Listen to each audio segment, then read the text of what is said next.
I'm on in 5, 4. Ahead.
Good afternoon. Welcome to the Regional Radio Sports Network. We are broadcasting live and in living color from Jenkins Stadium at Richard C. Patterson Field. College baseball this afternoon.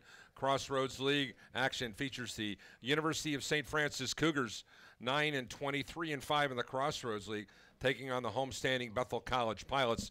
Pilots at 8-14, 4-5 overall. We're glad you can be with us here on this 28th of March. I'm Paul Condry.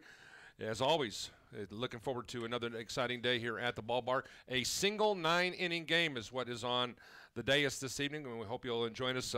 One of many games going on in the Crossroads League today. Grace is at Huntington. Goshen is at Taylor, and some other games going on.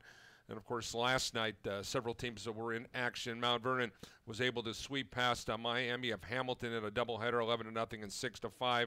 St. Francis, the team that we're going to see here this afternoon, was a hard luck loser in Fort Wayne against Lawrence Tech, 12-4 and 7-6. And a big win for Kyle Gould and the Taylor Trojans as the 20th ranked Trojans knocked off number 13 Indiana Tech. That was in Crossroads League action today and yesterday. So they'll give you some idea on what has transpired in the last 24 to 36 hours. And as always, we're glad that you can be with us here today. St. Francis, a new man is in town as Dustin Butcher's taken over the head coaching spot for Greg Roberts, who, of course, the longtime coach, is retired in the offseason. Dustin, of course, who was a former player in the St. Francis program, and I spent some time with him earlier today and just kind of caught up on his philosophy on baseball as well as his thoughts on the Bethel Pilots, the team he's going to compete against here this afternoon. College baseball here today from Jenkins Stadium at Patterson Field. Glad you can join us here on Regional Radio Sports for today's very important Crossroads League matchup. And now we're going to be talking some St. Francis baseball with the skipper, Dustin. First of all, let's just talk about the team thus far. I know you've been a part of this program as an assistant coach. Now you've moved up to the top spot. Has it been everything you dreamed of and then some?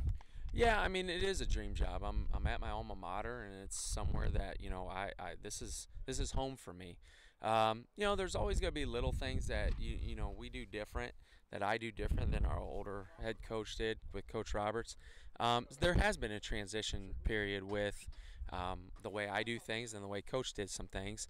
But for the most part, I think we got guys moving in the right direction. We got guys that are understanding the way that we would like to do things, us as a staff, and they're buying in. The results haven't been in as what they would think, but if you look at the games, there's only been a couple games where it's been, where you feel like we just lost it, But we've been in the lead. We've been close to just about darn near every game.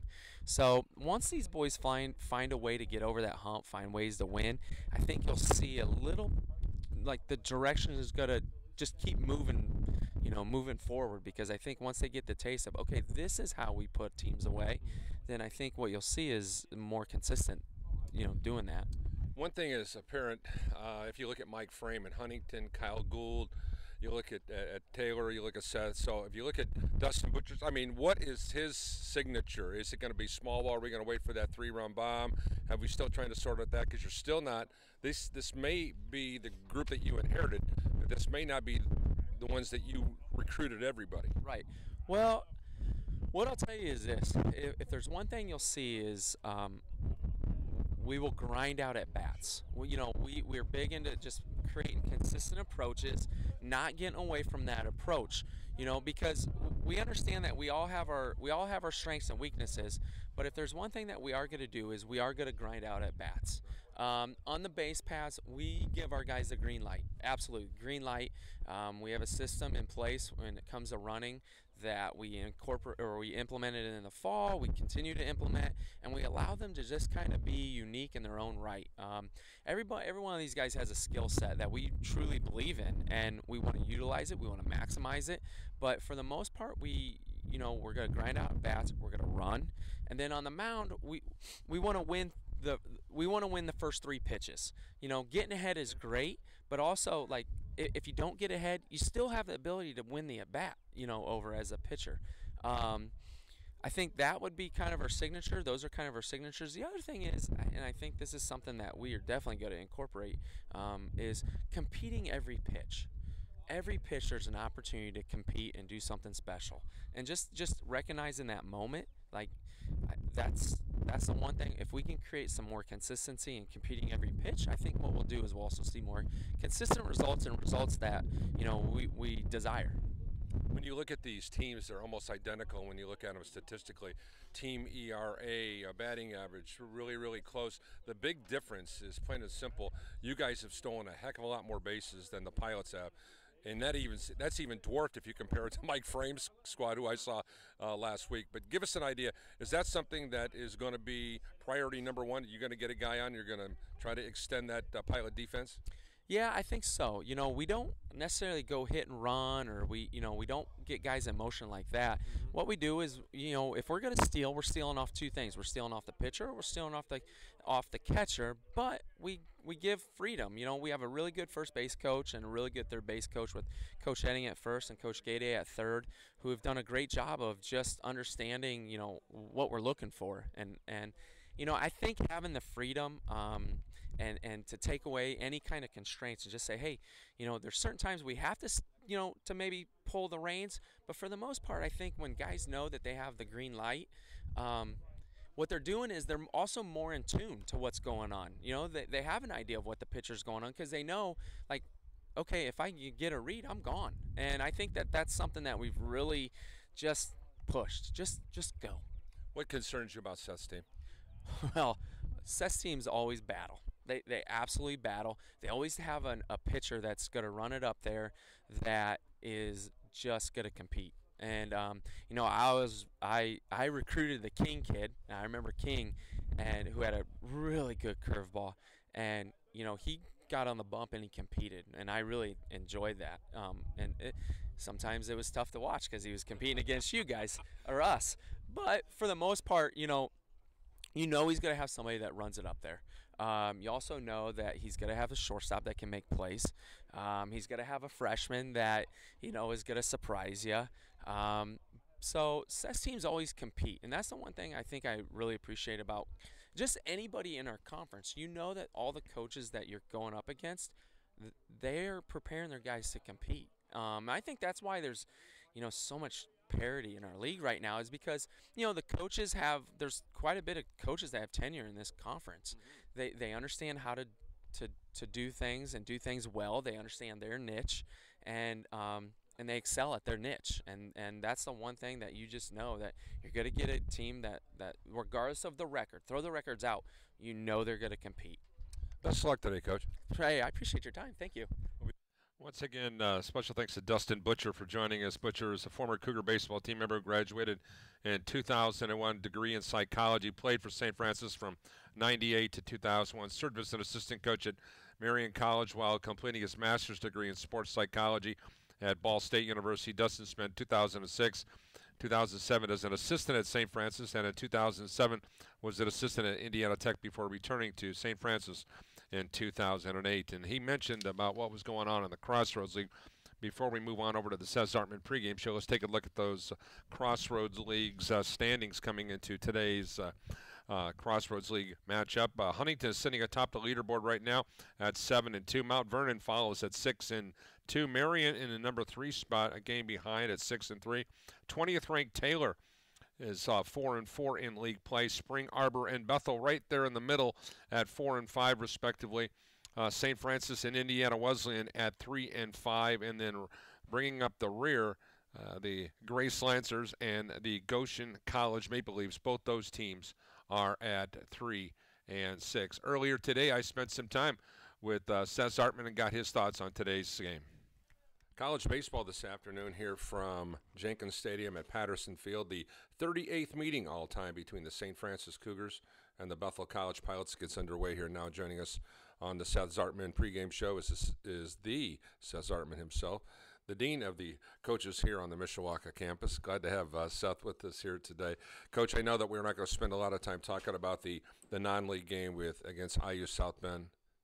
And that is about it. I think that's what we'll leave it at that. So let's move forward and talk about today's matchup. A very important game because it's a Crossroads League game for both these clubs. Both these clubs in desperate need of a win as we're trying to kind of juggle around the weather as per usual.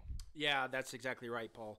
You know, trying to juggle the weather and figure out what's the best day to play and trying to get all that stuff figured out, you know, obviously can be a frustration and get it all put together. But it is an important game, you know, going into this new series. And, you know, it's really important for us to get off to a fast start today and really put, you know, I think set the tone for this series and take care of our business today here as we play St. Francis. If you look at the game statistically, it's really, really scary because both teams are averaging right around 6 runs per ball game. They're also running the team ERAs is almost identical. The fielding percentage is pretty close. The amount of double plays both teams have turned, and I don't know what to make of it. The big difference is the Pilots have not thrown out a lot of batters, so there's been a lot of stolen bases. Now, after playing a series against Huntington, that kind of skews that whole stat. But, you know, these teams are really evenly matched statistically. Yeah, we really are, and that's where, you know, you come into this series and you know, I say this all the time, but it really is going to come down to who executes on the mound better, but who does not give away the freebies, you know, the mental mistakes or the physical mistakes, whoever does that better today. And that's really going to be the difference coming out of today, I think, because you got two matchups here where, you know, it really is, you know, who wants it more, and that's what it's going to take today. All right, Dustin Butcher was a longtime assistant at St. Francis. Now has moved up to be the head coach. So he understands. He's very similar in the same situation where you are. He's playing at his alma mater just like you are. You don't really know his tendencies because he's not been in this situation where you guys have had to compete against each other. It may be different than what Greg was a year ago. So give us your thoughts on taking on a guy who's been there and done that.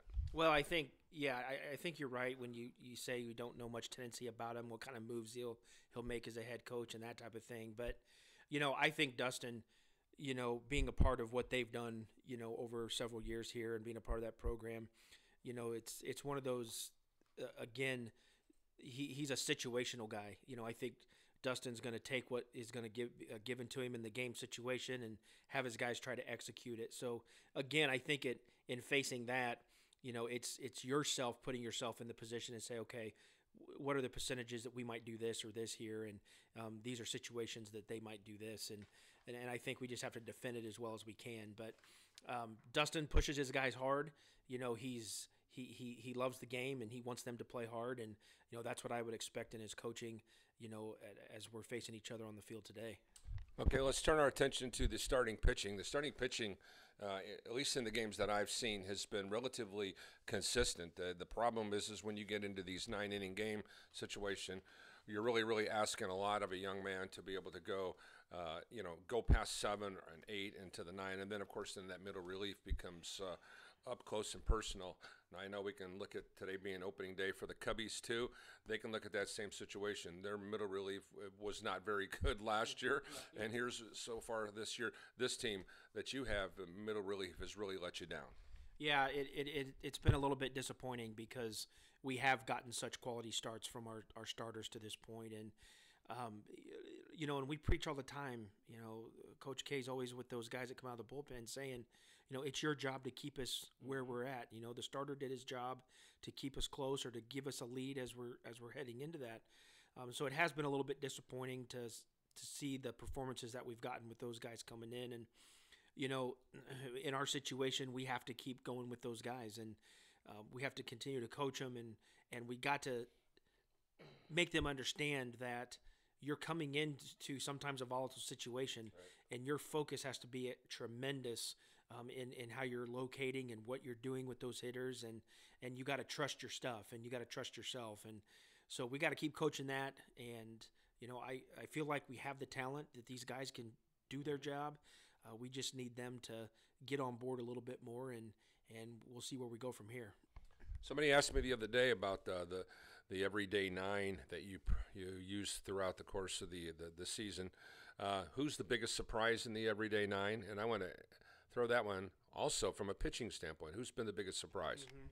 Well, I think one of the biggest surprises probably for us at this point in the everyday nine is the right fielder, Jake Shalasky, coming out of the fall. We had him out there because we had some injury situations, but to see him, every day he seems to come up with a big hit, or he's doing an adequate job, defensively. He's making the plays, and for the most part, we've had a few hiccups out there, but sometimes that's expected. But he's been one guy that probably has been a surprise, to us coming there. And another one, the transfer, Jake Wilburn. Really didn't know what we were getting. He was a late summer transfer, sure, and has really been a guy who's been consistent, and he's just an everyday gritty player, and so really like what we've seen from him, there. And if you round out maybe one more guy there, I felt like bringing in the Moss kid, the center fielder, was going to be a good move for us, and I think he's just putting a stamp on, how important he is in the outfield for us, to this point, and manning that center field spot. Pitching wise, we've had some injuries through that pitching staff, and honestly, I think you look at Andrew and even Justin and Corey, those guys who may not have necessarily been our top three, or a mix of those guys with maybe a few others, but I think you look at Bobek and Rasmussen, coming off kind of an inconsistent sophomore year, but Justin really has been giving us some quality starts and has really done well there. And I think even Andrew Bobek has stepped up his game as well, and he's just competed his tail off. Final question, of course, hopefully to get 9 in today.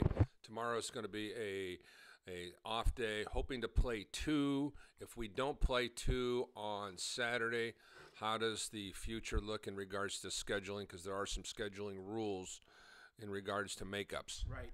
Yeah, so in our makeup situation, we have to play games in the order that we lose them. So what will happen with this series is it'll get pushed to Tuesday to finish it, because St. Francis will have to go to Indiana Wesleyan on Monday to complete a makeup game there for that series. So that's where we're at this point. I haven't even looked ahead that far for weather yet. We'll take it a day at a time, and we'll focus on Saturday after today and see if we can get them in, and if not, that'll be the case for us. We'll be back with more Bethel baseball right after this on Regional Radio Sports. Once again, a special thanks to Seth Zartman for joining us here on the pregame show. And as always, glad you can hop along here for Bethel baseball this afternoon from Richard C. Patterson Field, Crossroads League baseball between the St. Francis Cougars and the Bethel Pilots. That's what we're going to be in tap here today. And we're going to take a quick timeout, come back with our starting lineups right after this. They say growth is a journey and not a destination. At Teachers Credit Union, we agree. Helping our communities grow has been our mission ever since we began our journey in 1931. And supporting our members' growth has helped us to become Indiana's largest credit union. And we're just getting started. Whatever you want to grow, Teachers Credit Union is ready to help. Visit a branch or tcunet.com today. Teachers Credit Union deposits are federally insured by the NCUA, and we are an equal housing opportunity. Good afternoon. Welcome to Bethel College Baseball on Regional Radio Sports. I'm Paul Condry. Let's take a look at our starting lineups for the respective teams that will visit here today. First of all, the visitors from St. Francis. They'll get the party started with the leadoff man, number 29, David Miller, a White Pigeon, Michigan native, will be leading off playing right field.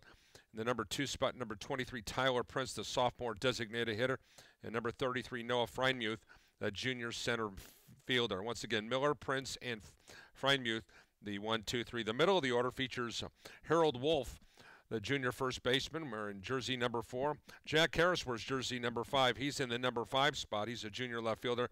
And in the number 6 spot, number 21, Caden Sullivan, the sophomore third baseman. Wolf, Harris, and Sullivan, the middle of the order.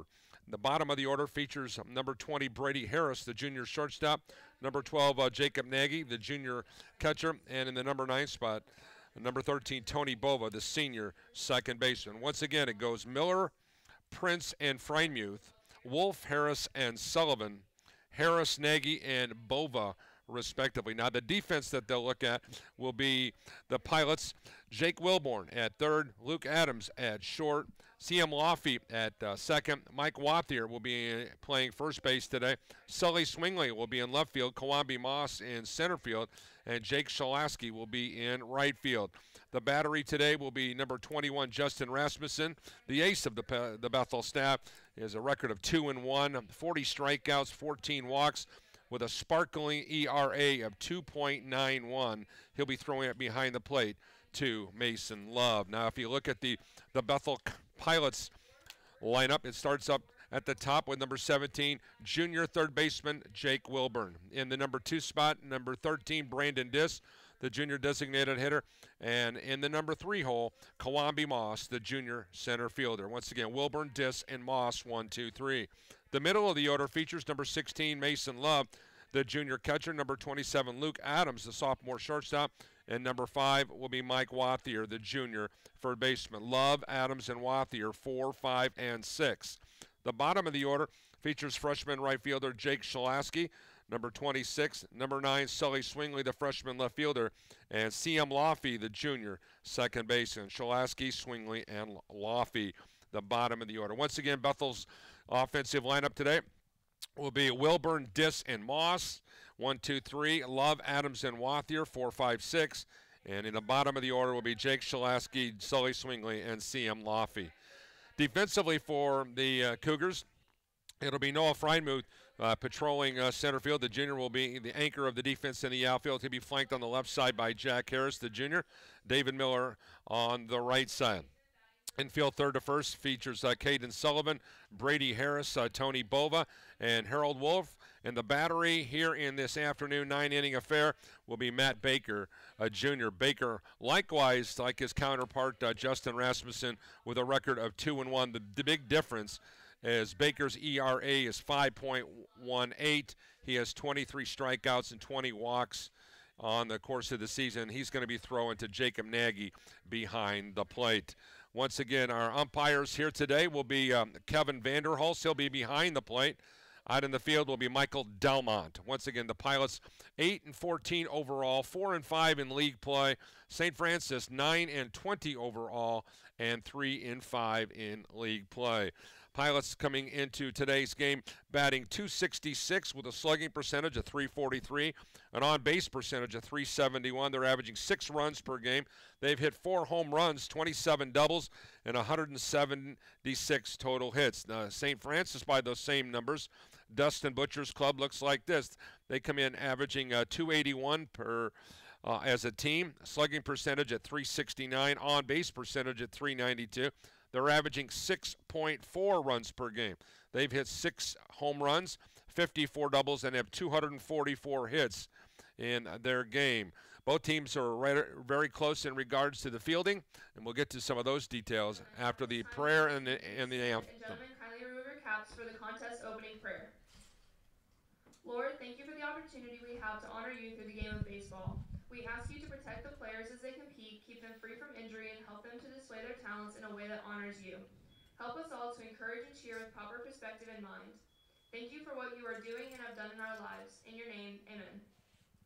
We ask that you remain standing as we honor America and those who serve and protect it with the playing of our national anthem.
Thanks for joining us here today from Patterson Field at Jenkins Stadium.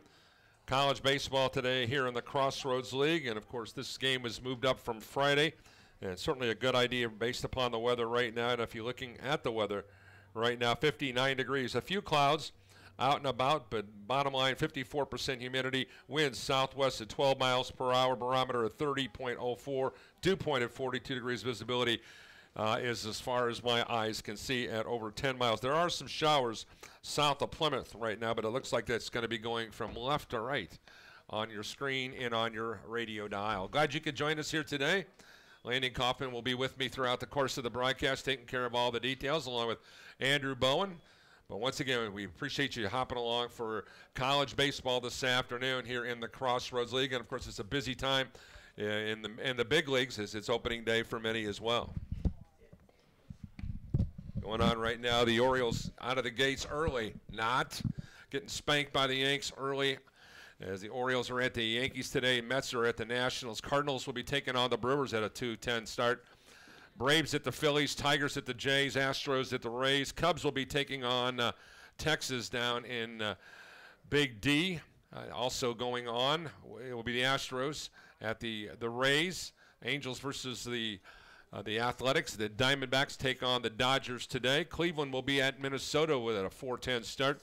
Pirates will be at the Red Stockings. The Giants will be at the Padres. Rockies will travel down to Florida to take on the Marlins. The Pale Hose will be on the road in Kansas City to take on the Royals. And Seattle host the Boston Red Sox. That is opening day here in Major League Baseball for us. We're glad that you're with us for our fifth game of the season. Bethel College Pilots here, decked out in the home white jerseys with the gray, blue, and black trim along the waistline with Bethel written in blue on the front. And, of course, the Pilots with the blue bills today. St. Francis decked out in the gray trousers with the solid blue jerseys. And Cougars written italics in white on the blue jerseys. As leading it off for St. Francis from the left side will be junior David Miller. Here's the first pitch coming your way as it crosses the plate at 2:06 in the afternoon. Thanks for being along with us this afternoon here on this Eastern time. Justin Rasmussen delivers. Ball hit off to the left, and it will be out of play. Nice effort out there by Sully Swingley. Luke Adams and Jake Wilburn all on the left side trying to track up with that little flare out there. And number 29 with another opportunity to get a look at Rasmussen here from the left side. Big kid out here, make no mistake about it. You look at David Miller. Number 29, 6'5", 205-pounder. David playing in his 12th game of the season. It's only his 5th start. Batting .389. This is his 19th at bat of the year. And he swings and misses. And now the count at 1-2 for Justin Rasmussen and the Pilots. Miller with 7 hits and 6 runs, 1 double, 5 RBIs, 1 homer. An eye-popping 6-11. Here's a ball hit deep to right field. That one is well hit. That is going to be over the head of the center fielder, Kawambi Moss. And that'll be a stand-up double. That may be the best ball hit off of Justin Rasmussen the entire season. He absolutely tattooed the 1-2 punch. And that will bring up Tyler Prince. Tyler Prince, a sophomore.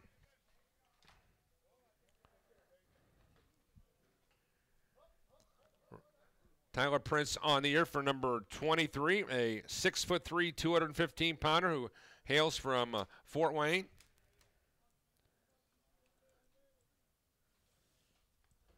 Now Rasmussen from the belt. Here's the delivery. That one inside. Now the count at 1-0. Prince on the year, a .333 hitter, has started 29 of the team's 30 games.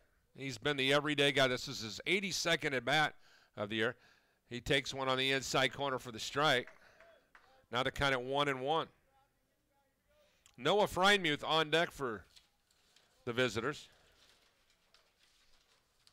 St. Francis coming into the ballgame, losers of 5 straight games. Here's the pitch, a swing and a miss. Now they kind of 1-2. Prince yesterday against the Lawrence Tech squad was an 0 for 4. He's got an on-base percentage of .540 and a slugging percentage of .44. Second on the team in RBIs with 22, behind Noah Freiermuth, who we will see next. Here's a pitch going off to the near side, and that'll make it a 2-2 count. The one thing St. Francis has done a really good job of, and that's running. Dustin Butcher's squad. Here's the 2-2 pitch. Ground ball to the hole. Could be trouble. It will be a base hit. Now runners at the corners. Rasmussen off to a shaky start here in the first frame. The Cougars have stolen 39 bases in 51 attempts. And that'll bring up Freiermuth. Freiermuth wearing jersey number 33. 6'3", 220-pounder. One thing is for certain, if Coach Kevin and the guys on the football team need 6'3" and above, they've got him here. Runners at first and third now. Nobody out here in the top of the first inning. The Pilots on the season have given up 22 runs in the first inning. Rasmussen delivers. Ground ball towards the hole. Backhanded into left field. That'll be a base hit and an RBI. A seeing eye single gives St. Francis an early 1-0 lead against the Pilot ace. And for Noah Freiermuth, that'll be his 28th RBI on the year. And his 54th total bases. Now runners at first and second. Still nobody out. That'll bring up the number 4 hitter in Dustin Butcher's lineup. Harold Wolf, the junior first baseman. He's batting here from the left side. Wolf, a product of Kendallville, Indiana. 6', 210-pound junior. Here's the pitch. Breaking ball. Missing on the outside corner. Ball 1.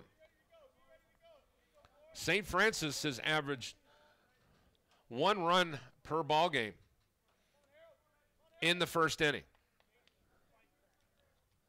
Here's the 1-0 pitch. And that one catch the outside corner for a strike. 1-2. Once again, Wilburn, Adams, Laffey, and Wathier, the infield third to first. They're all at median depth right now. Swingley, Moss, and Shalaski, your outfield. Moss is flanked about 10 steps to the right of the second base bag from our vantage point.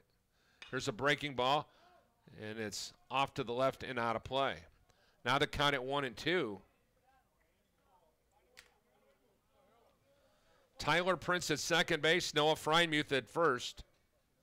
And a 1-2 situation here for Harold Wolf.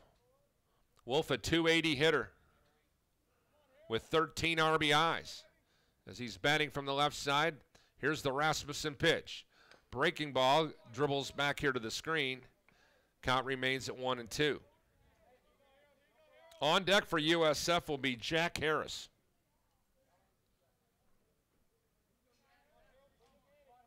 Harris, a .309 hitter, waiting in the wings. A big inning is available here for the Cougars if they can convert here.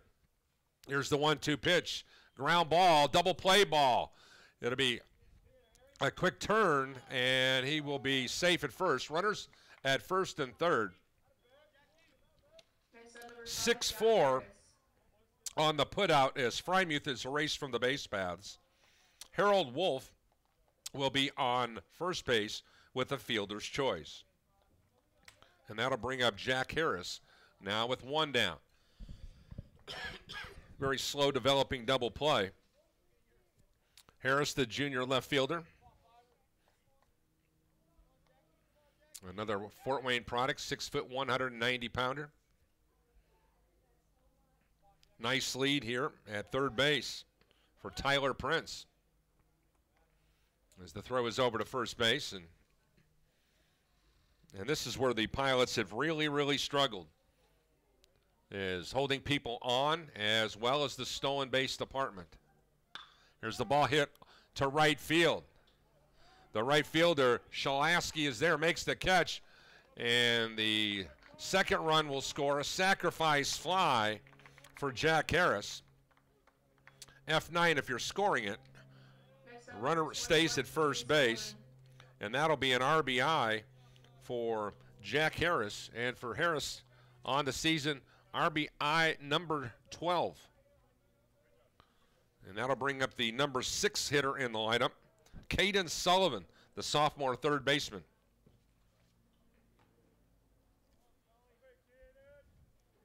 He's batting from the right side. Here's a breaking ball, a dandy by Justin Rasmussen to break off the bender there.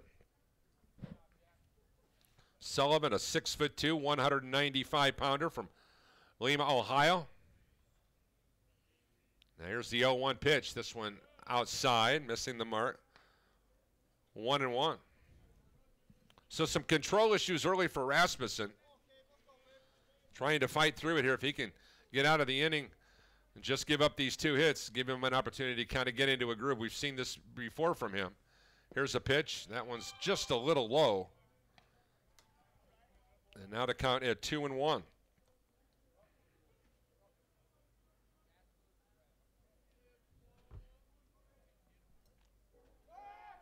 Here's a quick toss over to first base.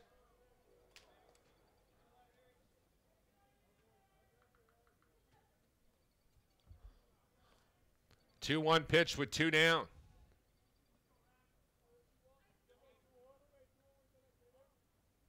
Here's a pitch, ball hit on the nose right at Kawambi Moss.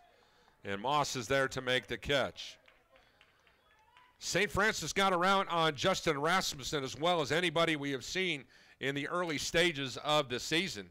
In the inning, 2 runs on 3 hits. There was 1 man left on base. And at the end of a half of an inning of play, St. Francis leads the Pilots 2-0. We'll be back with more college baseball right after this on the Regional Radio Sports Network. There are those who dedicate themselves to a sense of honor, to a life of courage, and a commitment to something greater than themselves. They have always defended this nation and each other. They still do. The few, the proud, the Marines. Justin Rasmussen threw 20 pitches in that first frame. Says Zartman's offense will have an opportunity here in this 9-inning affair to bat for the first time. St. Francis leads Bethel 2-0. Once again, if you're just joining us here today and missed our lineups, St. Francis will have Caden Sullivan, Brady Harris, Tony Bova, and Harold Wolf, your infield third to first. In the outfield, there'll be Jack Harris, Noah Frymuth, and David Miller, left, center, and right. In the battery of Matt Baker and Jacob Nagy.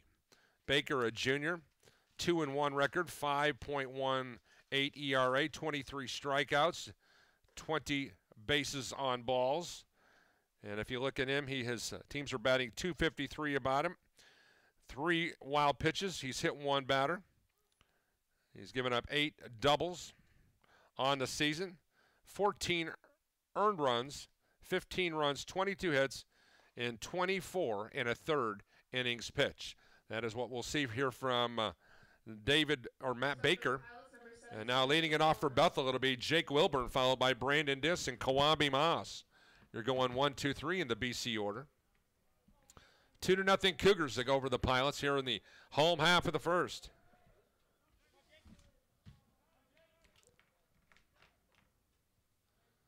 Baker, a 5'10", 185-pounder from Monroe, Indiana. And he throws strike 1 on the first look to Jake Wilburn. I spent some time with Dustin Butcher. Here's the ball hit deep to right field. The right fielder's got a beat on it and makes the catch at the warning track. Ball, pretty good ride by Jake Wilburn. Just a long fly out nonetheless. Next up, number 13, Brandon Diss. And that'll be the first out of the inning. That'll bring up Brandon Diss. Brandon Diss for the Pilots on the year. Batting Here, this will be his 64th at bat of the year. This is his 19th game he started and played in, and likewise his 19th game he's played in.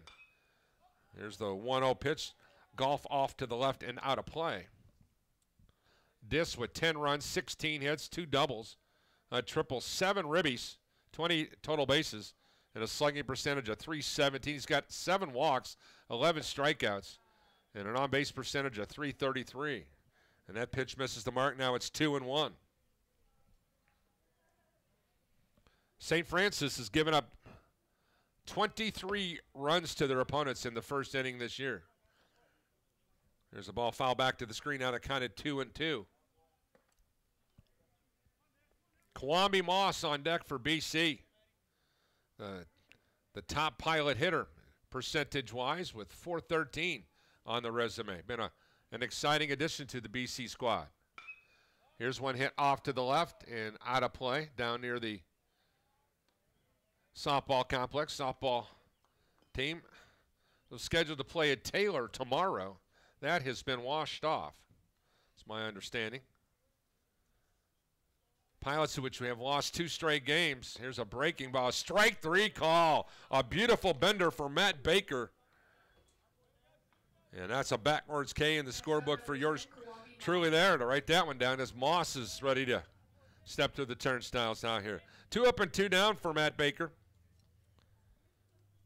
Baker's arsenal looks like a fastball, a slider, a curve, and a changeup, and that was the changeup right there. That is his out pitch. Here's a breaking ball in the inside corner. That'll be ball 1 against Moss. Moss, once again, a .413 hitter. No homers, 9 RBIs, and he takes that'll be a strike on that pitch. Now the count at 1-1. 14 strikeouts, 9 walks for Moss. Here's one swing and a miss, as that one was up in his eyes. That's when you got to show some more discipline on there. Here's the Baker delivery. And that one dribbled off his left instep. And now the count remains at 1-2 with 2 down. 2-0 our score here. St. Francis with an early lead in the first inning of this 9-inning affair. Kwame Moss continues to try to walk off the sting. Fortunately for him, it's 49 degrees out today.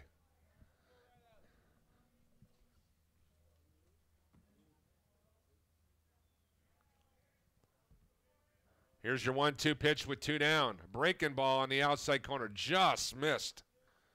Really, really on the borderline. 2-2 pitch now and a 2 down. Home plate umpire Kevin Vanderhulst. This one hit on the nose, and that will be a base hit into right field. Nice 2-out piece of hitting for Kwame Moss. And for Moss, his 27th hit of the year. A 2-out base hit gives the Pilots hope here in this inning.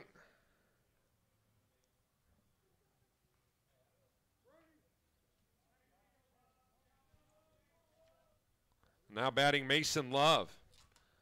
Love on the year, a .304 hitter with 21 RBIs, 36 total bases. Slugging percentage at .456, .371 on the on-base percentage. He's batting from the left side with 2 down. Pitch on the outside corner for a strike. Love, the junior.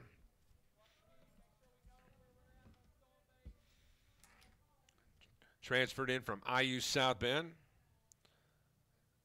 Calls home Monmouth, Illinois. Here's a pitch on the outside corner. That one is off the mark. Love continues to work on the protector that he has on that right foot.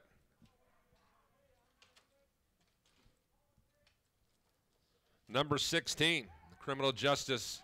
Here's a quick toss over to first base. Moss really got himself picked off. Mason Paul Love played 2 sports in 2 years of football, a year of basketball, 3 years of baseball in high school. His favorite team is the Cubs.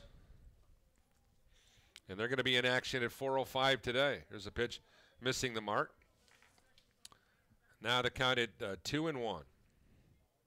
His favorite player is the richest guy on the planet probably right now, Mike Trout. He went to United High School. Here's the 2-1 pitch with 2 down. Ball zipped off to the left and out of play, and now the count is 2-2. Outside of Jake Wilburn, Matt Baker has gone 2-2 to his last 3 batters. Certainly the Pilots are making him throw the ball. Wilburn's grabbed that first pitch and drove it deep to the warning track. Here's the pitch, and that'll be ball 3. A good eye for Mason Love. Love on the year with 9 bases on balls to go along with 11 strikeouts. We'll see what he does here with in the 3-2 pitch with 2 down. His club trailing 2-0 here in the bottom of the first. That'll be a drive in this right field for a base hit. Moss was off and going, and he puts on the brakes. And a base hit with 2 down keeps the inning alive for the Pilots. Nice piece of hitting by Mason Love. 27, Luke Adams. And now runners at the corners with 2 down. Pilots trying to manufacture some noise with 2 outs remaining. That'll bring up Luke Adams. Adams, who started in his 17th game of the year, has played in 17. A .321 hitter. This will be his 54th at bat of the year. 7 runs, 17 hits, 2 doubles. No homers, has only 1 RBI. And here's a good opportunity here for the Crown Point native to come through in a big way. Here's the first pitch to Adams. That one misses the mark. Luke Adams, an econ and finance major, majoring in accounting and business. All conference mentioned as a freshman. Now the count of 2-0 to Luke.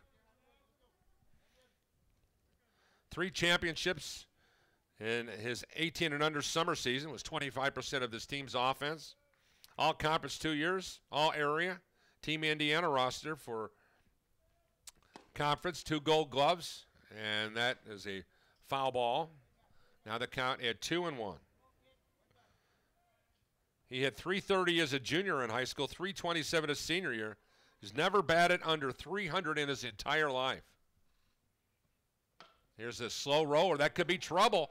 Third baseman tries to make the play. He cannot. Adams quickly down the line. That's an RBI, and that will be an infield hit for Adams. A perfect time to pick up that second RBI of the year.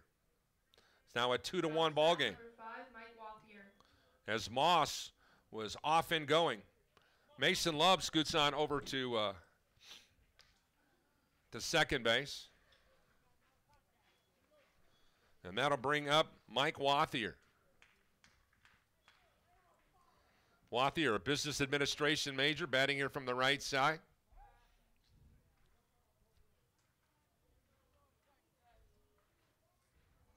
.6'3", 245-pounder. He's a member of the Crown Point 10 and 12-year-old All-Stars. He's also a Cubs fan. And he takes a strike now that counted 0-1. Landon Coffin, my teammate up here in the broadcast booth, also waiting anxiously on the little boys in blue to get started at 4 o'clock. Here's the 0-1 pitch with 2 down. Hit off to the right and out of play. Now the count at 0-2 to big Mike Wathier. Wathier, who came into today's game batting .313. This is 49th at bat of the year. He's got 5 runs registered, 15 hits, 3 doubles, 11 RBIs. And a good opportunity here in a 2-1 ball game with a runner in scoring position. He fouls it back. He's getting some good looks against Matt Baker. The one thing I will say about the Pilots in this first inning, they are making Matt Baker work. Just as the Cougars did against Justin Rasmussen. Rasmussen threw 20 pitches in the first frame. And I think at this stage, Baker is well above that. Here's your 0-2 pitch with 2 down. Number 6 hitter in the lineup, waiting. Breaking ball hit off to the right. David Miller, the right fielder, is there to make the catch to retire the side. Pilots were able to cut the lead in half in that first inning. In the inning, there was 1 run on 3 hits, no errors, and a pair of pilots left on the base paths. And as I mentioned before, Baker with 28 pitches in that first inning for St. Francis. 2-1 our score. Line score reads as is. St. Francis, 2 runs on 3 hits and no errors. Bethel, 1 run on 3 hits and no miscues for the team that calls Richard C. Patterson home. We'll be back with more of college baseball live from Mishawaka, Indiana, home of the Pilots. More coming your way after this.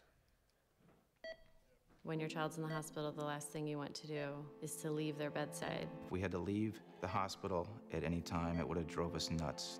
The family room was definitely a blessing for us. We needed to be close to our daughter, and it gave us exactly what we needed at that time. Make a difference in the life of a family when they need it most. Give to the Ronald McDonald House at Memorial Children's Hospital in South Bend. Donate to our new house at loveshinethrough.org. They were outnumbered, out-equipped. They had no chance of winning, but they had one huge advantage: General George Washington. The fate of unborn millions will now depend, under God, on the courage and conduct of this army. We have to resolve to conquer or die. Just as the leadership of one man helped form a nation, today leadership can transform the world. Pass it on from the Foundation for a Better Life at Values.com. Welcome back here to Bethel a moment of truth. College. I'm Paul Condry, along with Landon Kaufman. Glad that you could be so kind to make us a part of your Thursday afternoon. A quick reminder that the Coaches Box is coming your way a little bit later tonight on 91.1 FM The Globe, 6 to 7 Eastern Time. It's Brady Harris, Jacob Nagy, and Tony Bova getting things going for head coach Dustin Butcher and company. He finds himself in an 0-2 hole. We'll see what kind of adjustments that Justin Rasmussen made after a slow start, where the first 3 men in the lineup for USF were able to hit the ball pretty cleanly. Here's the 0-2 pitch now. Rasmussen, the right-hander, delivers breaking ball, and that'll be strike 3. Damn, beautiful pitch right there for Rasmussen. His first strikeout of the day. Next up, number 12, Jacob And for Rasmussen on the season, one thing he has done very, very well is his strike-to-walk ratio is off the charts. That is his 41st strikeout of the year. He has given up 14 walks on the year. And that'll bring up Jacob Nagy. Nagy, a junior, wearing jersey number 12, hails from Brunswick, Ohio. 6'2", 230-pounder. And he takes strike 1. Now they're kind of 1-1 here to Nagy. Nagy on the season, playing in his 25th game. This is his 17th start of the year. He swings and misses on the pitch outside from Rasmussen. 269 hitter with 9 RBIs. He's got 14 hits on the year. Slugging percentage at .349. Rasmussen, the right-hander, delivers breaking ball. That one's golfed into right field. Right fielder's got a beat on it, and Jake Shalaski, the promising freshman, makes the catch. You heard Seth Zartman on the pregame show talk about one of the big surprises of this Bethel team, and that has been the play of freshman Jake Shalaski. Said he was moved into the lineup and has played very, very soundly out in the outfield. It's been a solid force out there in right field. And that'll bring up the number 9 hitter for Coach Dustin Butcher and the Cougars, senior Tony Bova. Bova takes a strike. Bova wearing jersey number 13, hails from Anderson, Indiana, 6', 170-pounder. Rasmussen delivers breaking ball, one hopper to the shortstop Adams across the diamond, 6-3 on the putout. In the inning for the University of St. Francis, no runs, no hits, no errors, and no Cougars left on base. And at the end of an inning and a half here from Patterson Field, St. Francis 2, Bethel 1. We'll be back with more after this. We were yelling our hearts out. Even in our weakness, even in our pain, we continued to push. I don't know where the pain went to, but all I know is that I had what it took. I am a United States Marine. PFC Darrell Willis serves his country as a Marine. Will you? Visit Marines.com or call 1-800-MARINES.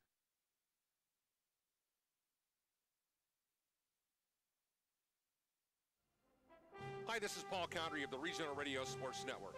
That may be my professional title, but did you know that I'm also the son of a U.S. Navy World War II veteran and the proud father of a United States Marine? Let me share with you something very close to my heart.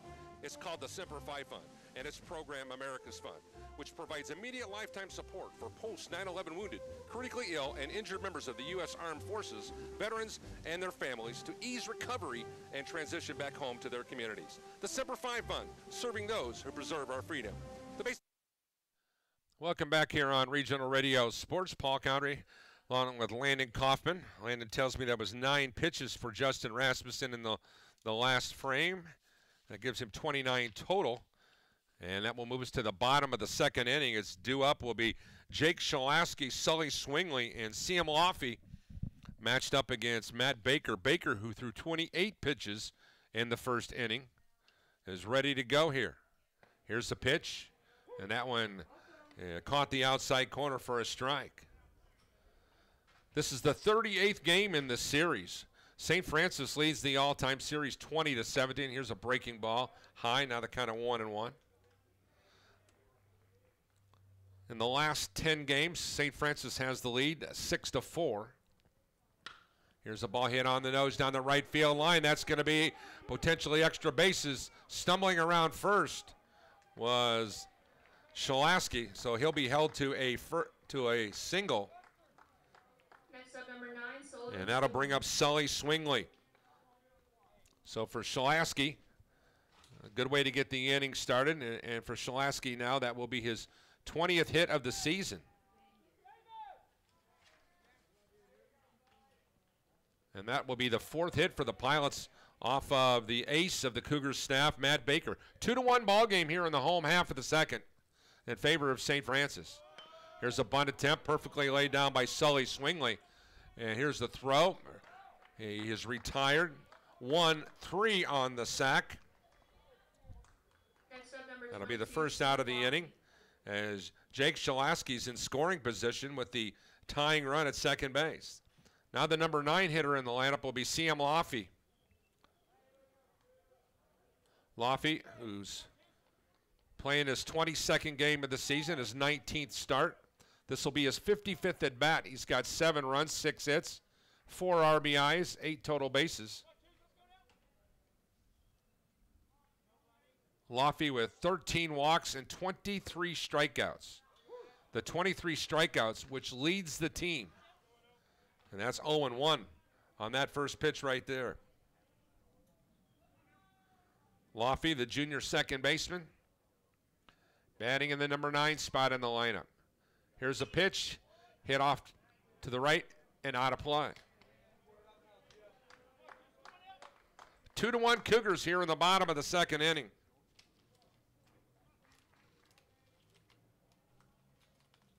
Here's the 0-2 look to Laffey. The biblical studies and philosophy major, waiting here on the right side. Here's a pitch inside and high. Now the count at 1-2.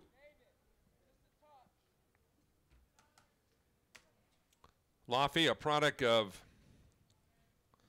Fairview, New Jersey. He is a big fan of the Evil Empire.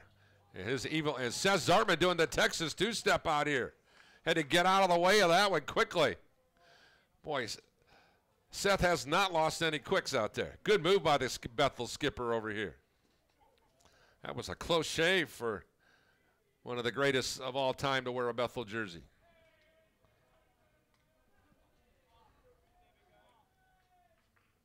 Here's the ball popped up, straight up the elevator shaft it goes. The first baseman will come on to make the catch.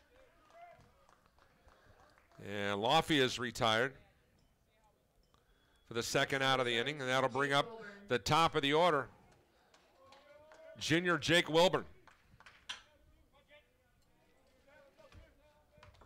Wilbert, who bats here from the left side.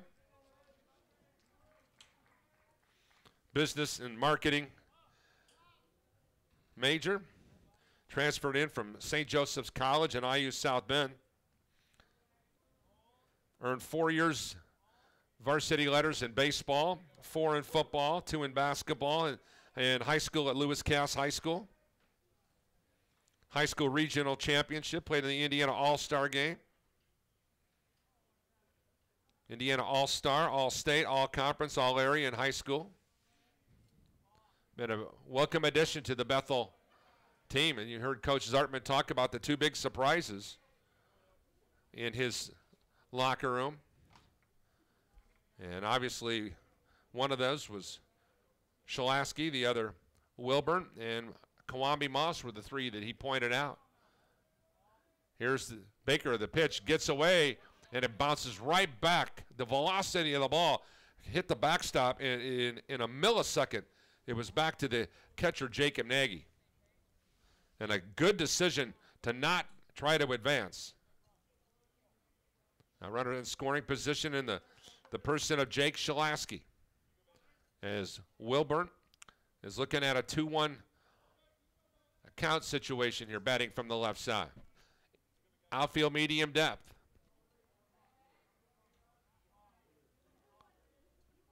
Here's Baker with the delivery. Took a little bit off, and that's fall back, and now the count at 2-2. 327 down the left field line, 321 down the right field line, 385 straightaway center where the Blue Monster rests here at Patterson Field. 365 in the alleys. The field is in absolute beautiful and playing conditions.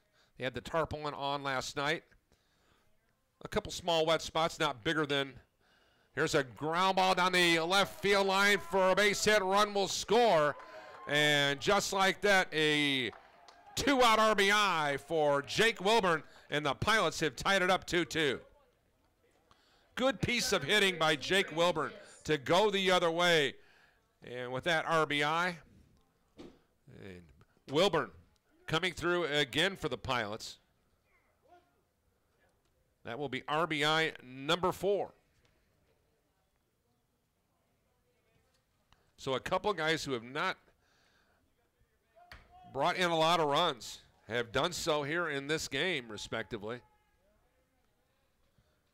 You got to feel good when Wilburn and Adams are getting some RBIs. Those are traditionally the guys who are in that setup spot. Here's the Brandon Diss fouling one off here on the first pitch. Ball caught in foul territory, and that will close out the frame. In the inning for the Pilots, they were able to scratch and claw for 1 run on 2 hits, no errors, 1 man left on base, and at the end of 2, we're tied 2-2. 2 runs on 3 hits and no errors for St. Francis. Bethel, 2 runs on 5 hits and no errors. This is Bethel Baseball on Regional Radio Sports. They say growth is a journey and not a destination. At Teachers Credit Union, we agree. Helping our communities grow has been our mission ever since we began our journey in 1931. And supporting our members' growth has helped us to become Indiana's largest credit union. And we're just getting started. Whatever you want to grow, Teachers Credit Union is ready to help. Visit a branch or tcunet.com today. Teachers Credit Union deposits are federally insured by the NCUA, and we are an equal housing opportunity. Thanks for being a part of our broadcast here today on Regional Radio Sports. I'm Paul Condry, along with Landon Kaufman with all the details. He's taking care of all of your stats and details online. Of course, as always, thanks to Andrew Bowen for his work here, getting ready to go with some of our media notes and that. He's taking pictures, and you'll be able to see some of those online on the Bethel College website. Due up for St. Francis here in the visitors' half of the 3rd inning in a 2-2 ball game. It will be the top of the order. It'll be Miller, Prince, and Freiermuth due up. That is 1, 2, and 3 respectively. And Miller, who led off the game with a base hit, a double, came around to score. The big left-hander takes ball 1. It'll be interesting to see how Justin Rasmussen pitches the big fella this time. Rasmussen's ball that they allowed Miller to get a hold of, and he hit another one straight up the middle, and that'll be a base hit. So David Miller is just ripping the cover off the baseball. 2 for 2 this afternoon. Now number 23, Tyler Prince. Miller, who was 0 for 4 yesterday against Lawrence Tech, certainly likes the Bethel flavor of blue, a little bit different than the Lawrence Tech flavor of blue, if you will. Now with the leadoff man aboard, it's up to Tyler Prince to continue the hit. 4 hits now for USF. A quick toss over to first base. The swipe tag by Wathier. In case you're just hopping along, it's Wilburn, Adams, Laffey, and Wathier, your infield third to first. In the outfield, it's Shalaski, Moss, and Swingley, right, center, and left. In the battery of Rasmussen and Mason Love. There's a pitch inside. Now the count 1-0. Prince, who had a base hit, eventually came around to score the second run of the ballgame for USF.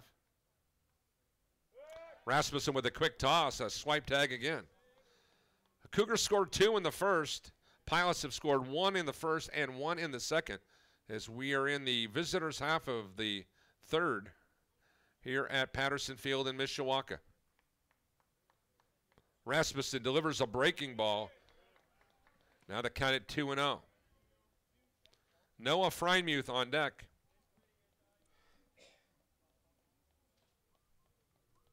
Over 30 pitches now for Justin Rasmussen. Here's a ball hit to left field.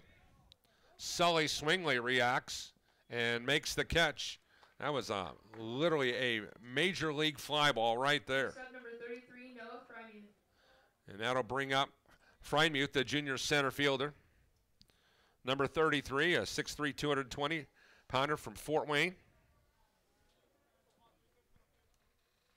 Will be batting from the right side. He had a base hit, was rubbed off on a double play attempt back in the first. So he's 1 for 1. Freimuth had a pretty good day yesterday against Lawrence Tech. He was 3 for 6. Here's your 0-1 pitch now. Freimuth with another opportunity against Rasmussen. Freimuth, a .327 hitter, starting today's action. Rasmussen, the right-hander, delivers breaking ball. That will be in the hole for a base hit. Runners now at first and second as Freimuth is now 2 for 2. Miller is now 2 for 2. Number 4, Harold Wolf. And that'll bring up Harold Wolf, who reached on a fielder's choice in the first inning. Harold playing in his 26th game of the year. This is his 24th start of the season. Number 4 batting here from the left side, who hails from Kendallville, Indiana. A .280 hitter with 13 RBIs. Struck out 17 times, got 11 bases on balls. With runners at first and second with 1 down. Pilots hoping for the pitcher's best friend, that double play ball. Here's a breaking ball on the outside corner, missing the mark. Now the count at 1-0. 2 runs on 5 hits and no errors for both baseball teams here today at Jenkins Stadium. Here's the pitch. Swing and a miss. Wolf couldn't catch up to the Rasmussen fastball. I knew I was going to say that today.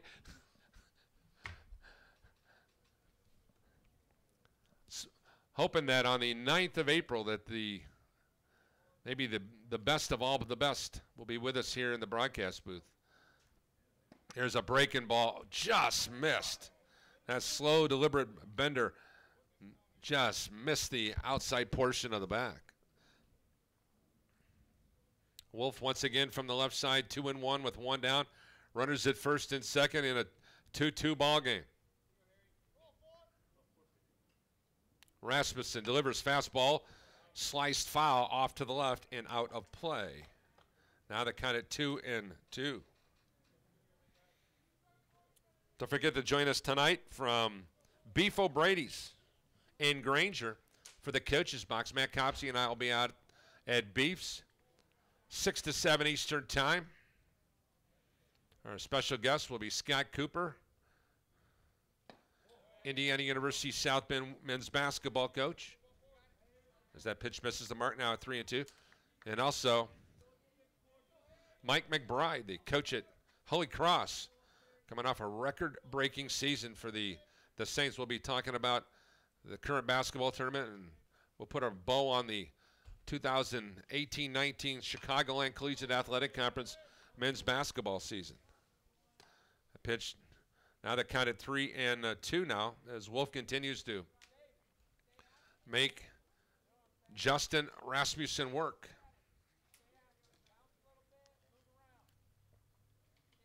The 3-2 pitch with one down. Rasmussen staring a hole in his pitcher, Mason Love. The right-hander delivers breaking ball. That'll be ball 4. And now the bases are loaded with blue jerseys. Those blue jerseys of St. Francis with the numbers on the back identical to the Toronto Blue Jays numbers. Those of you seen the Blue Jays numbers? Very unique font. Jack Harris, the junior left fielder, who had an RBI on a sacrifice bunt. Here's a ground ball. Taylor made double play. Oh, and it's booted. 1 run will score as David Miller comes around to score, and that'll be an error on the shortstop. That will not be an RBI. And now the bases loaded remain for Caden Sullivan. Adams has just absolutely got to make the play there. He allowed the ball to play him. Breaking ball inside for a strike now against Caden Sullivan. Sullivan, the last time at bat, flew out to the center fielder. And if he does that again, it's a 4-2 ball game. Kwame Moss, medium depth. Here's a breaking ball, ground ball in the hole. 1 run will score. 2 runs will score. And a play at second base. Runners back. So Caden Sullivan with 2 RBIs. And the Cougars have opened up the floodgates against the Bethel Ace here in the 3rd inning. And now the lead is ballooned to 5-2. As I alluded to earlier in the broadcast, both these teams average 6 runs per ball game.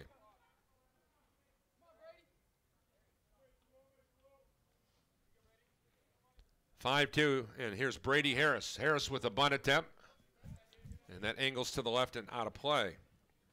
That'll be a strike. Nice piece of hitting by Caden Sullivan. Make no mistake about it. Went with the pitch. And Sullivan with 2 RBIs. And now for Sullivan, he's got his 6th and 7th RBIs of the season. Here's the pitch.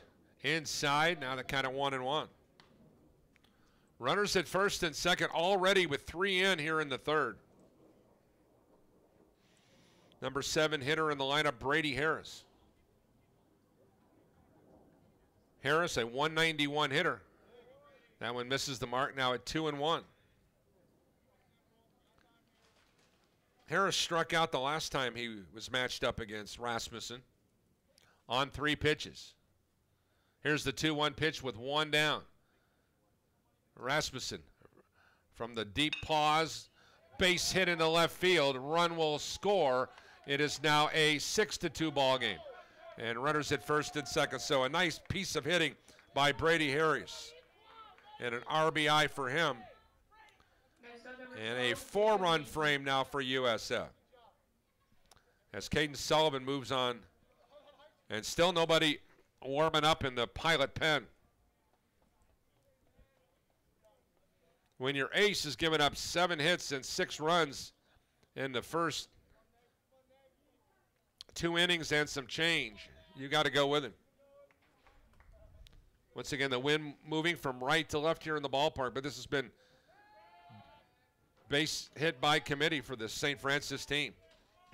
Miller with a 2 for 2. Tyler Prince with a hit. Noah Frymuth with a hit. Caden Sullivan with a hit. Brady Harris with a hit. Everybody in the St. Francis lineup has reached base in some capacity. Here's a pitch on the outside corner. The only one that has not is Nagy and Bova, and they've only seen Rasmussen once.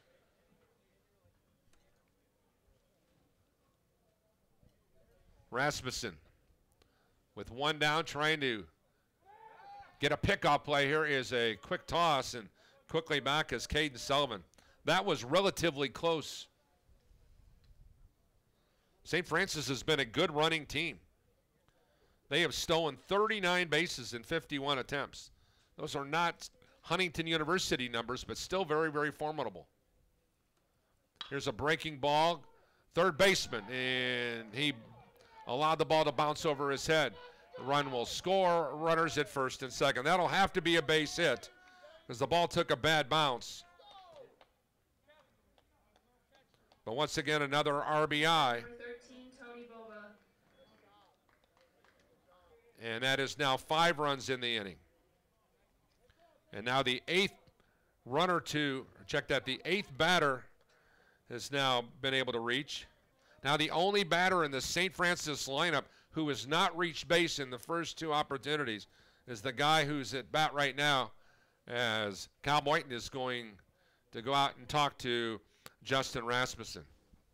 Rasmussen, who has really, really been the best pitcher on this staff throughout the course of the year, with an ERA of 2.91 in 43rd and a third innings pitched. Just has not fooled anybody today. And St. Francis has come out here very aggressively and just gone right out at Rasmussen. And the Pilots' defense has not been great.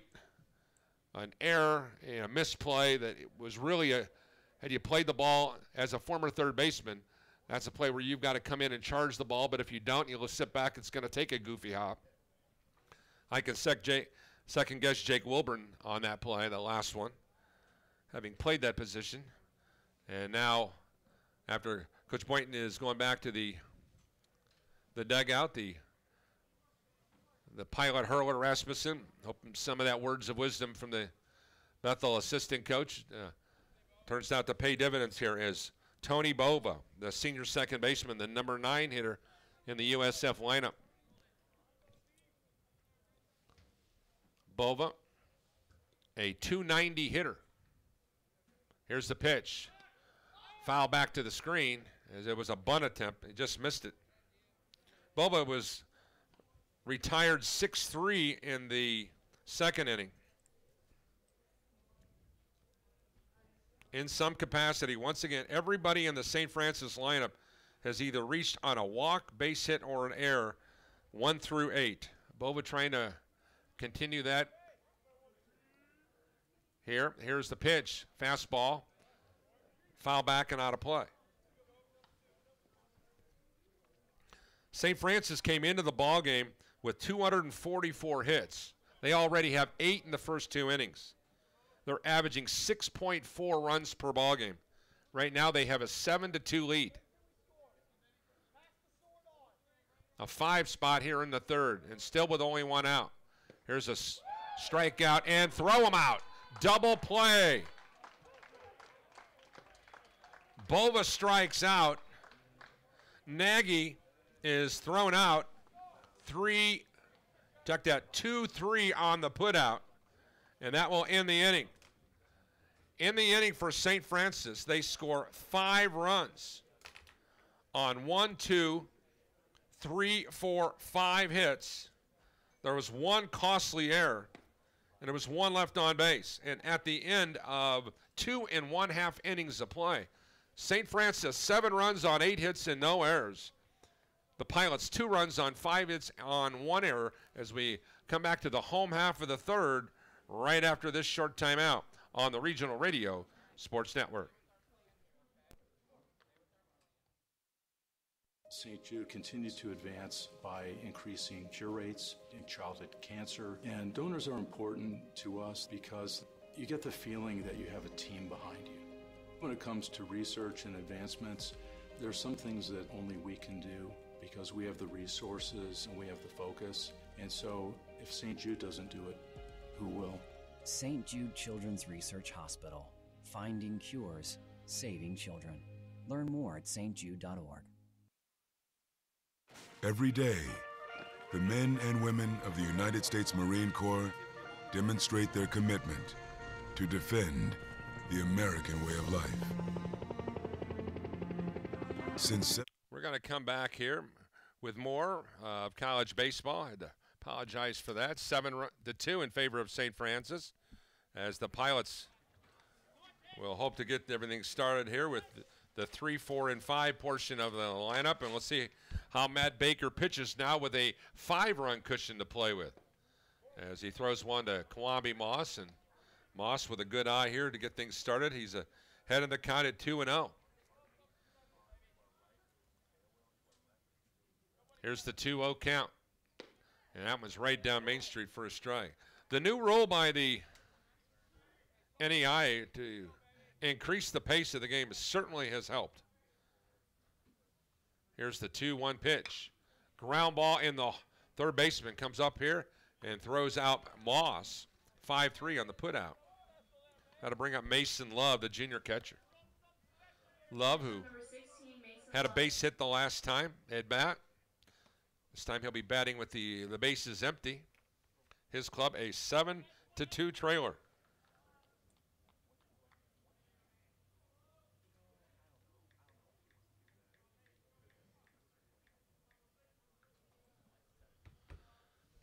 Here's the pitch. Foul back to the screen. Love got a good cut of the Matt Baker fastball.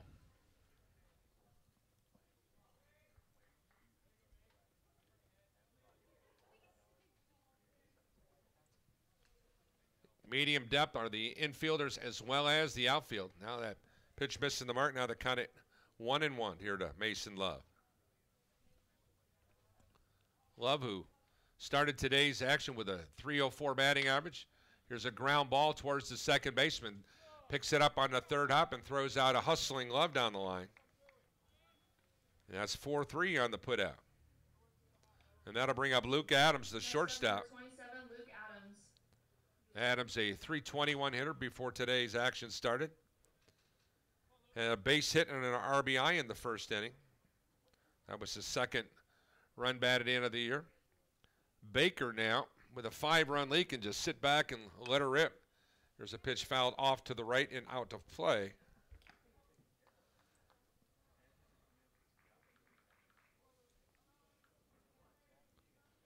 The 0-1 opportunity here with 2 down. Breaking ball popped up. Shortstop Harris underneath it. And Brady makes the catch. The left fielder was right there. And a near collision out there, but no harm and no foul, if you will. F6 is your putout. In the inning, there were no runs, no hits, no errors, and nobody left on base for Bethel. And 3 innings are complete from Patterson Field. 7-2 in favor of the Cougars. We'll be back with more after this. Every day, the men and women of the United States Marine Corps demonstrate their commitment to defend the American way of life. Since 1775, we have served our nation as a force in readiness. From combat operations to humanitarian assistance in every corner of the world. No matter where the mission takes us today or wherever our country needs us tomorrow, we always remember the land we call home. As Marines, we take a stand for each other, for our nation, for us all. The few, the proud, the Marines. Welcome back here on Regional Radio Sports. Paul Country along with Landon Coppin and Andrew Bowen. Major League Baseball scores. The Orioles at Yankee Stadium. Top of the sixth, trail 6-1. Mets, Nationals 6-1. Nats in the seventh. And Cards and the Brewers. Cards a 4-3 leader against the Brewers, top of the fourth. That'll kind of give you an idea where we're at in Major League Baseball opening day. And, of course, the Little Boys in Blue getting underway at 4 o'clock, along with the Astros and the Rays, as well as the Tigers and the Jays, the Braves and the Phillies, and so on and so on and so on. As Rasmussen is going to be matched up against his biggest nemesis, David Miller. David Miller, double, scored a run. First, single, scored a run in the third. And here he is back in the fourth. Let's see if he can get the big southpaw. And he misses the mark on that pitch. Now they're kind of 1-2. I really think Rasmussen was trying to be too perfect here in the game. He was aiming the ball instead of throwing the ball. And that pitch misses the mark. Now they're kind of 2-2 to big David Miller. Miller, who's playing in only his 12th game of the season and only his 5th start. Here's a pitch inside. Now they're kind of 3-2. Well, Dustin Butcher needs to take a look at him as an everyday guy from the left side, the way he swung the ball against the Bethel Ace today. He fouls one back off his instep, and the count will remain 3-2. Only 9 pitches thrown for Matt Baker in the third inning. He's got 52 total. And Rasmussen, who had 54 to start, is now with this pitch, number 60, and he drills one into the gap. Kawami Moss quickly over there, and David Miller will seek selection to the St. Francis Baseball Hall of Fame the way he continues. He is now a perfect 3 for 3 on the afternoon. That'll bring up Tyler Prince, who's 1 for 2. Prince singled and scored in the first, flew out to the left fielder in the third. Nice lead by David Miller at first. Rasmussen delivers pitch a little high, and Prince sees ball one. David Miller has just been a workhorse here in the early stages. And to set the tone from that leadout stop. Here's a breaking ball, just missing for Rasmussen against Tyler Prince. That makes it a 2-0 count.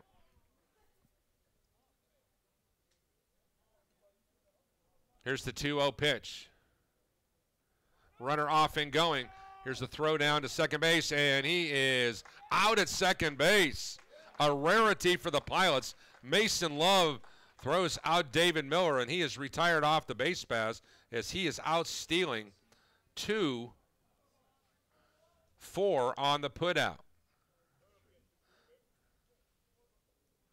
And that will put Tyler Prince in a 2-1 position with nobody on base for the first time today. Here's the 2-1 pitch, and that'll make it 2-2. Noah Freimuth, the junior center fielder, on deck. He's also a 2 for 2 guy today. Rasmussen with a breaking ball, and that'll be a swing and a miss, strike 3. Rasmussen, since the conversation with Coach Cal Boynton and company, has settled down. And that'll bring up the number 3 hitter in the lineup, junior center fielder Noah Freimuth. Freimuth, a product of Fort Wayne, Indiana, goes 6'3", 220. Breaking ball golfed into left field, and the ball is caught. Diving catch by Sully Swingley to rob Noah Freimuth of a base hit and potentially extra bases. A nice play by the Bethel left fielder, and that will end the inning. So it's either feast or famine for Justin Rasmussen. There was no run. There was 1 hit, no errors, and nobody left on base. And at the end of 3.5, the line score reads as is.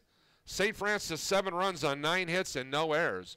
Bethel 2 runs on 5 hits and 1 miscue. We'll be back with more after this. It took me a long time to be able to say Chandler has cancer, because that is such a scary word. When St. Jude finds something that works well with a certain cancer, they share that with everybody. And knowing that we don't have to pay for all of the medical expenses, that's huge. We just have to worry about helping Chandler, and he's just my heart. St. Jude Children's Research Hospital. Finding cures, saving children. Learn more at stjude.org. Whatever you want to grow, Teachers Credit Union is ready to help. Visit a branch or tcunet.com today. Teachers Credit Union. Financial solutions. Teachers Credit Union deposits are federally insured by the NCUA, and we are an equal housing opportunity. Welcome back here to Bethel College in Mishawaka, Indiana. We're high above the action here at Patterson Field at Jenkins Stadium. The St. Francis Cougars of the Crossroads League matched up against Crossroads League foe Bethel here this afternoon at Jenkins Stadium. Cougars a 7-2 leader here as we move to the fourth inning.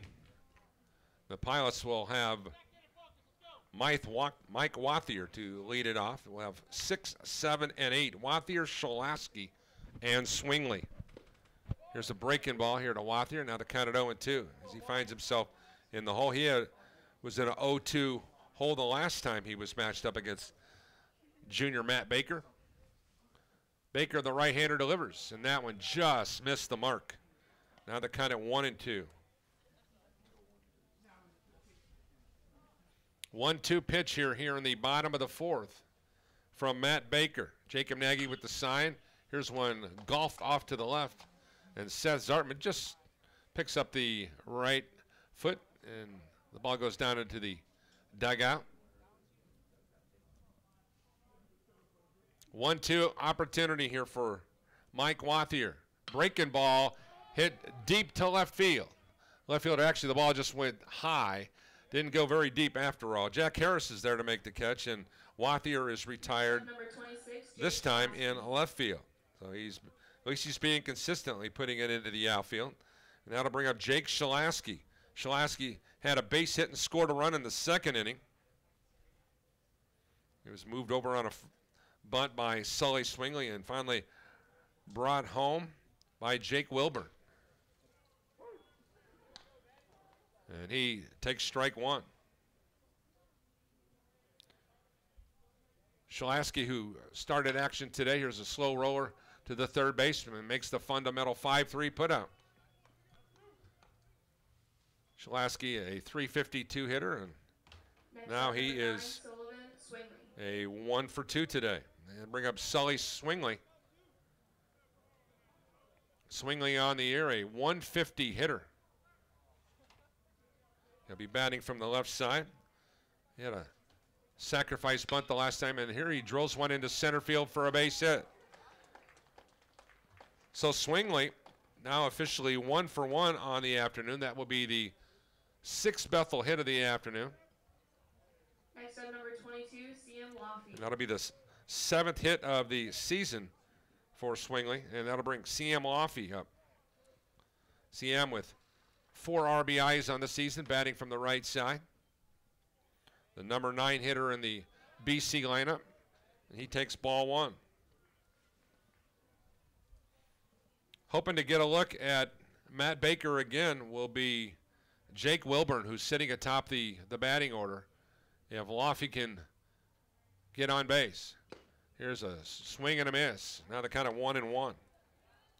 Good heater that time for junior Matt Baker. Baker started the inning with 52 pitches. So he is now over the 60 mark. Here's a changeup. Golfed off to the right, out of play, but the first baseman is over there, and he makes the catch. Well played by Harold Wolf, the junior first baseman, and that will send the Pilots packing here in the 4th inning. In the inning, no runs. There was 1 hit, no errors, 1 man left on base, and after 4 complete from our vantage point at Patterson Field, 7-2 St. Francis. More things coming your way after this. Question. When you walk into the boardrooms of the most successful companies here in Indiana, who do you meet?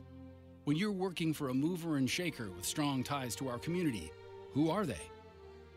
When you encounter a group of people eager to roll up their sleeves, who are you most likely to work with?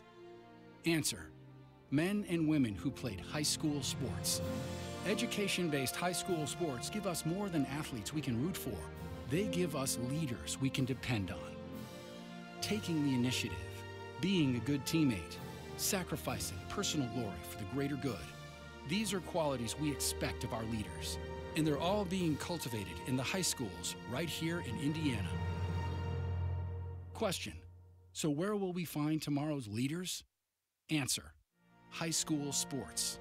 This message presented by the Indiana High School Athletic Association and the Indiana Interscholastic Athletic Administrators Association. Question.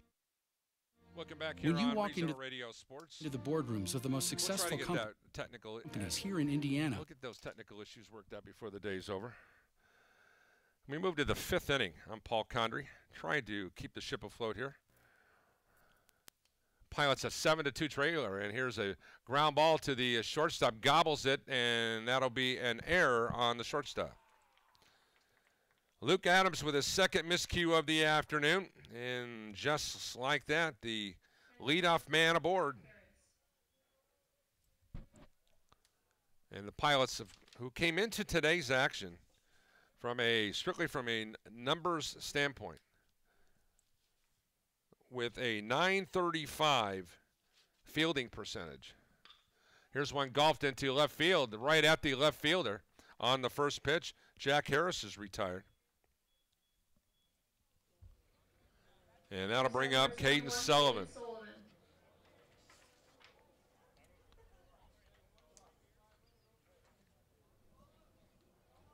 Luke Adams at the shortstop position now, with 7 errors on the year. 2 of them here today. Here's a pitch back, foul back to the screen out, 0-1.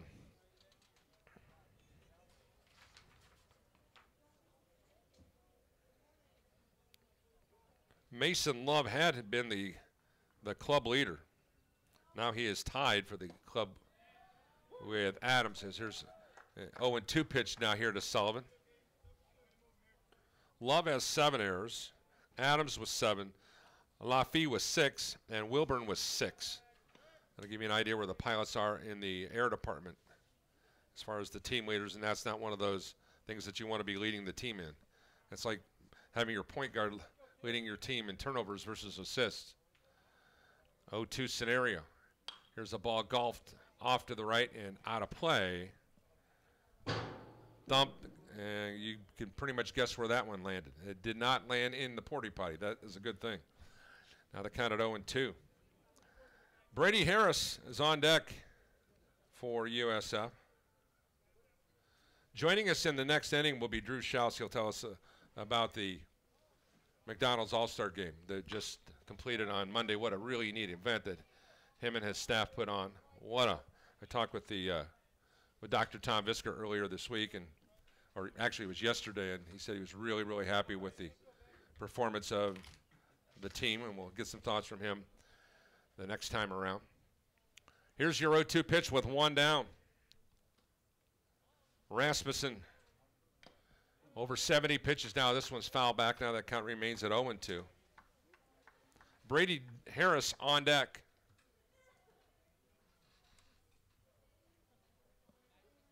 A 5-run third was Justin Rasmussen's undoing thus far. Here's a breaking ball. That one hit into left field. And the basket catch made out there by Sully Swingley. He took a couple steps backwards and reversed his footing and came in to make the catch. That's the second put out of the frame. And the second out for the team. And that'll bring up the number 7 hitter in Dustin Butcher's lineup. That'll be Brady Harris, the junior shortstop. Harris, a 6-foot, 175-pounder who grew up in Muncie, Indiana.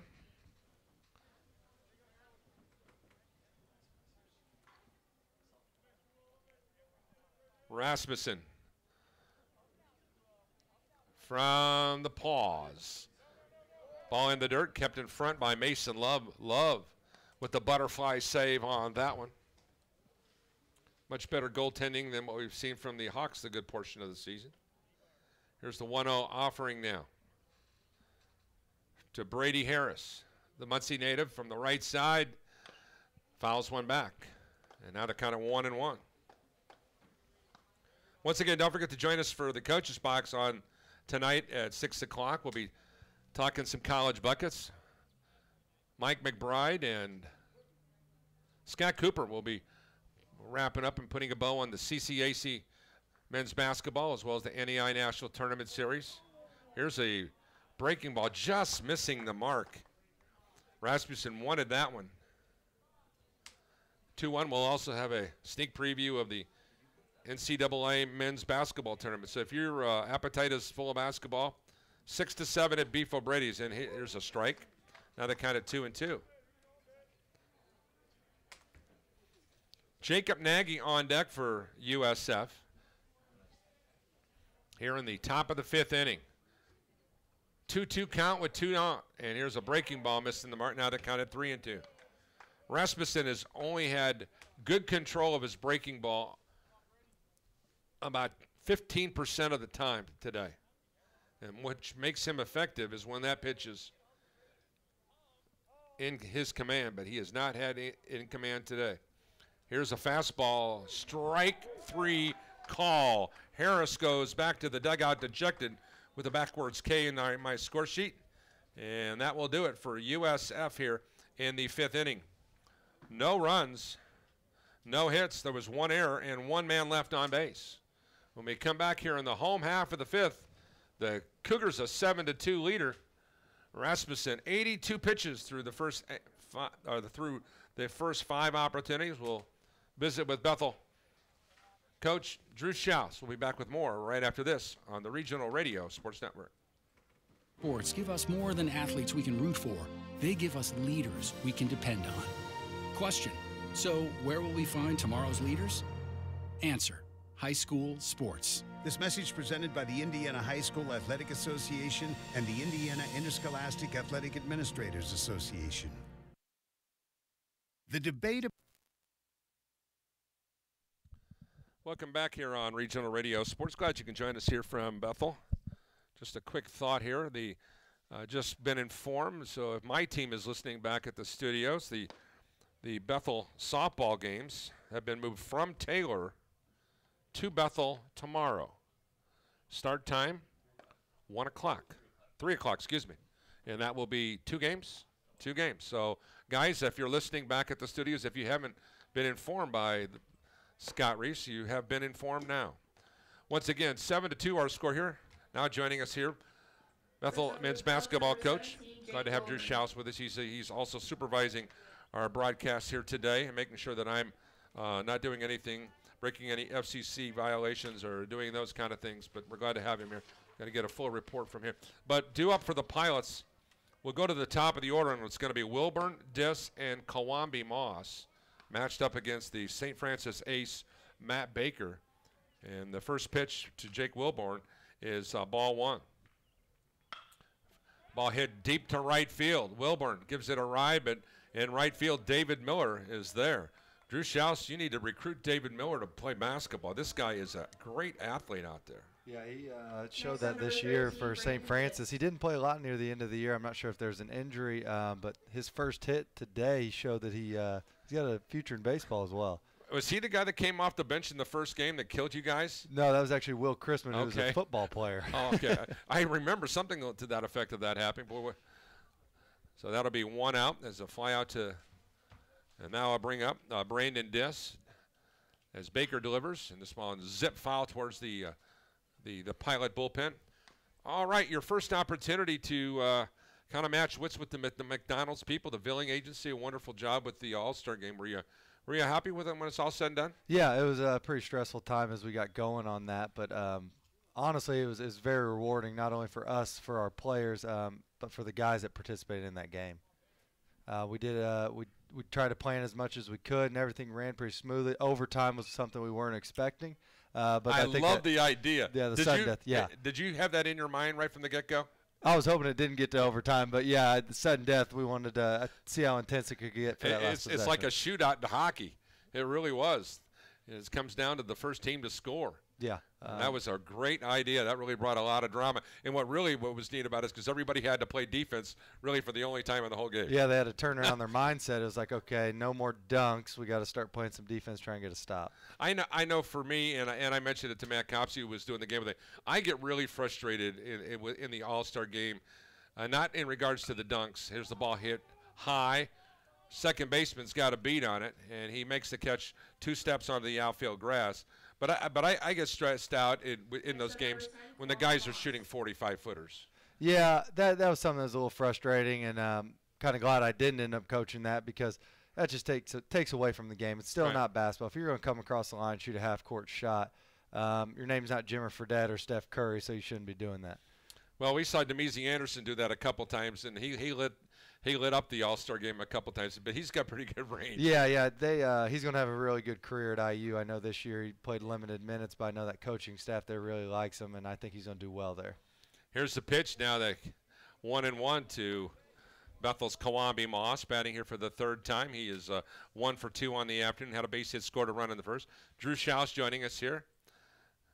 There's a swing and a miss, and Moss way behind the fastball there. This Moss kid, a really, really good athlete. If he can make some adjustments as the season goes along at the plate, he'll be a great prospect. But he's got to make those adjustments at the plate more than anything because he can defend as well as anybody. Here's the 2-2 situation now. It was interesting, I thought. You had Mark Gardner and Amy Litka matched up in the Gals games, 2 people who have become great friends. Of course, over the time, Mark doing games with me, and of course we do a boatload of Holy Cross games on regional radio sports, and I thought that was neat to see those two good friends matched up against each other. Yeah, it's always nice to see the local college coaches come out there and compete against each other, and they both have done a lot for this community, so it's good to see them get out there and do that.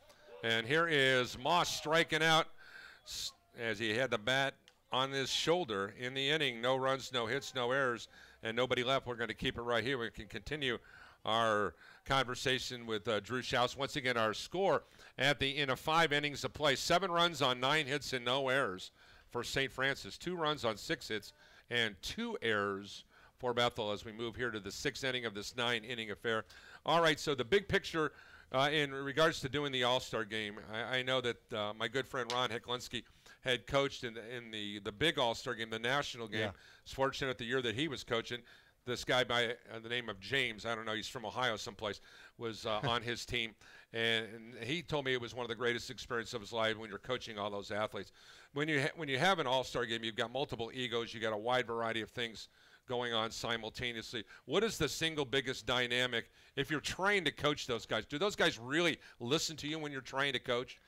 Yeah, I think when we did the practice, we did a skill development session. You could see a lot of those guys, JR and Jaden Ivey, who are 2 of the guys that have those Division I interests and offers.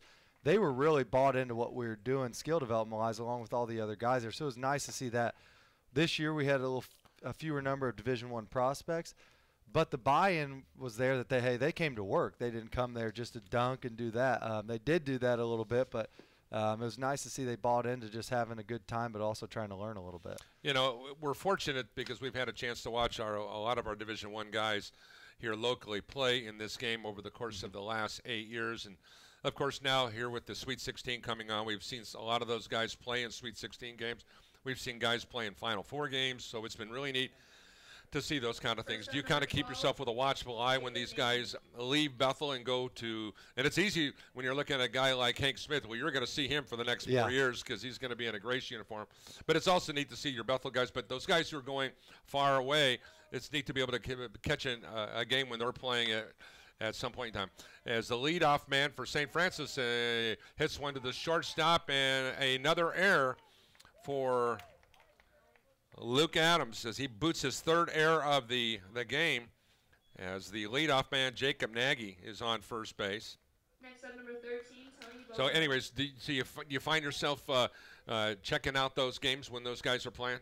Yeah, you get a little more of a special interest in it. You see yourself rooting for them a little bit. You kind of put your bracket, if you made one, to the side, and you root for those guys. It's nice to see coaches that you've met along the way do well. So you root for them and have a more of an interest in that game and hope they do well throughout. Here's a ball popped up into short right field. Right fielder got a late jump. Shalaski comes in.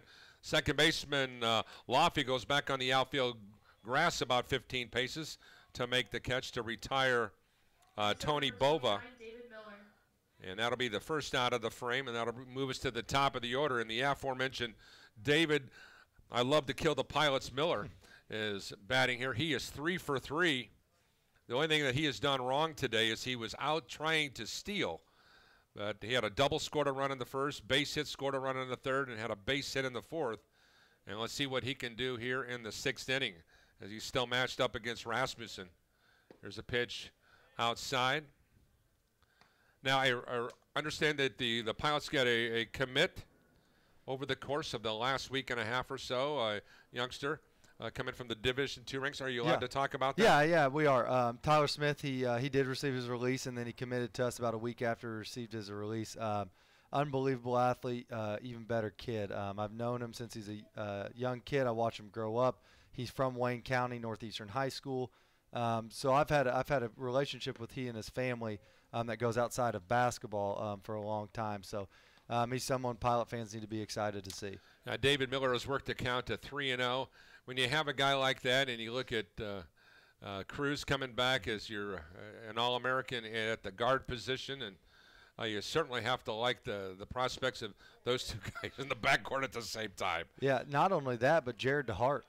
Jared DeHart's going to do well as well. And Cam Chad, I think you'll see play a bigger role next year. He took a little bit back seat because Ryan Lutz and Trayvon Covington were there as seniors. But you're going to see a lot of guys. I think our backcourt is one of our strong suits for the next year. And I know this is breaking news for everybody, but David Miller is on first base again. This time he gets there via a walk, and now brings up Tyler Prince once again. Now David Miller, who the leadoff man, has been on base all 4 times against Rasmussen. Here's the ball hit to left field. Sully Swingley is there. He makes the catch. That'll be the 2nd out of the inning. As Tyler Prince on the first pitch tried to get ahead of the junior pitcher for Bethel. When I look back on this year, and I mentioned this to Cruz on Tuesday when we were talking just about the opportunity to play in the national tournament for the first time. I know that the year prior to that he had made the trip but never had a chance to play. But this first time to get a triple-double in your first NAIA national tournament game was really a sight to behold. And when you do that on the national stage, what a special player he has. He already is and is going to be even better in the next 2 years. Yeah, Travion Cruz is one of those kids that comes around so hopefully not just once in a coaching career, but it takes a while for someone like that to come into your program and just be naturally gifted, but also have that ability to work on his game. He was in there before we left for the national tournament wanting individual workouts, wanting to get extra lifting. He's a special player. He and I have talked. One thing we like him to do is continue to build that leadership quality, bring those guys along because he's got the ability on the court. Once we get everybody bought into that as well, it's going to be a very, very special thing for Bethel basketball. Here's Freiermuth hitting one off to the right and out of play. Now the count in 1-2. In case you're just joining us, Drew Schaub, men's basketball coach at Bethel, spending some time with. He just finished anchoring up the McDonald's All-Star Game, the 8th annual, this past Tuesday over at the Y Camp Athletic Center at the Gates Gymnasium. And when you look at the landscape of the recruiting, and we're going to be talking about this tonight with Mike McBride and Scott Cooper, it seems like to me that with so much talent in the Midwest, and of course we've seen this in the Crossroads League, and this is Mays followed this league as there's a ball foul back. It's not a surprise to anyone. It doesn't seem to be that the Chicagoland Collegiate Athletic Conference is getting the elite of the elite over the Crossroads League. Yeah. Do you agree or disagree with that? Because you coached in both leagues. Yeah, I think they're at a little bit of a disadvantage when it comes to that because there are more Division II schools in Illinois.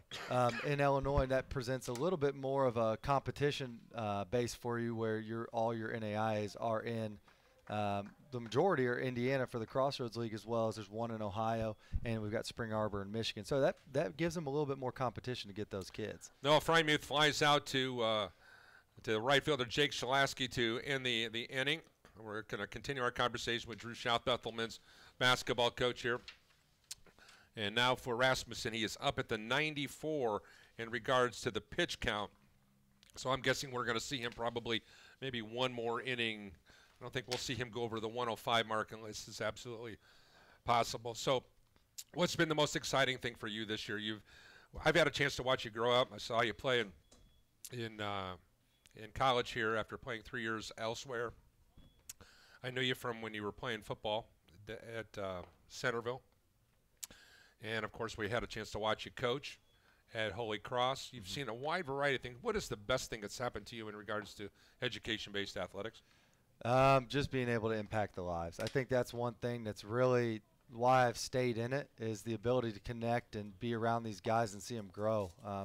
From my time at Bethel, now this summer being at Pat Edding's wedding, everybody being in my brother's wedding, going to all these guys' weddings, you develop these lifelong friendships. I think that's one thing I really want to pass down as a coach, is building that atmosphere that you want and have to be around those guys because you know they're going to impact your life in such a great way. Mason Love, Luke Adams, and Mike Wathier. Hey, buddy, thanks for stopping by, and I appreciate all you do, and you're doing a great job. So you and Ryan M.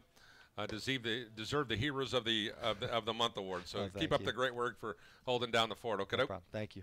All right, once again, Drew Schauth joining us here, Bethel men's coach. We're glad to have him on the broadcast. He is running the show here today. Once again, it's Mason Love, along with Luke Adams and Mike Wathier. And we want to wish Drew best of luck as he's got his name thrown his name in the ringer for the new men's basketball job that's going to be happening here in the next month or so. And women's coach is soon to be named here in the next couple weeks, so we're wishing best of luck to whoever the candidates are remaining. And one of those, yours truly, has a personal best interest. Like to see my good friend Mark Gardner being able to get a good opportunity to take over there. But once again, that's just Paul speaking. That is not on behalf of anybody at BC, as Mason Love is able to pick up a base on balls. And we'll have a courtesy runner.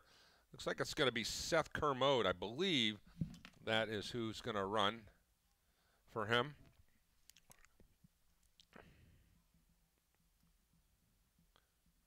And that will be here in the home half of the 6th inning. So put him in the score sheet there. And that will bring up Luke Adams. Adams, who's had a rough day in the field with 3 errors, does have a base hit and an RBI. Here's a pitch. Ground ball, double play. 4, 6, and 3 double play. That'll end that portion of the opportunities for the Pilots offensively. 4, 6, 3 double play as Adams is retired, and that'll bring on Mike Wathier. Wathier, the junior first baseman, has flied out twice today, once to the left fielder, once to the right fielder. Matt Baker delivers. Ground ball, third baseman.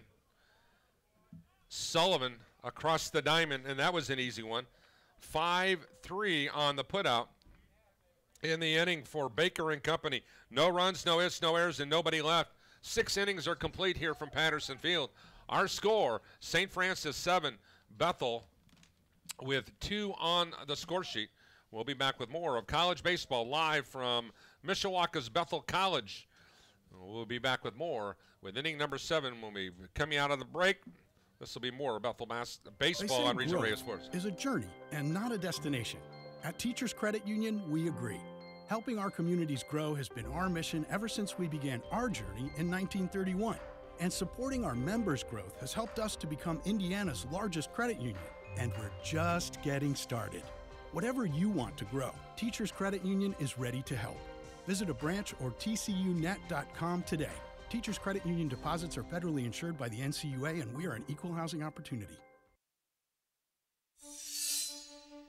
There are those who dedicate themselves to a sense of honor, to a life of courage, and a commitment to something greater than themselves. They have always defended this nation and each other. They still do. few, the proud, the Marines.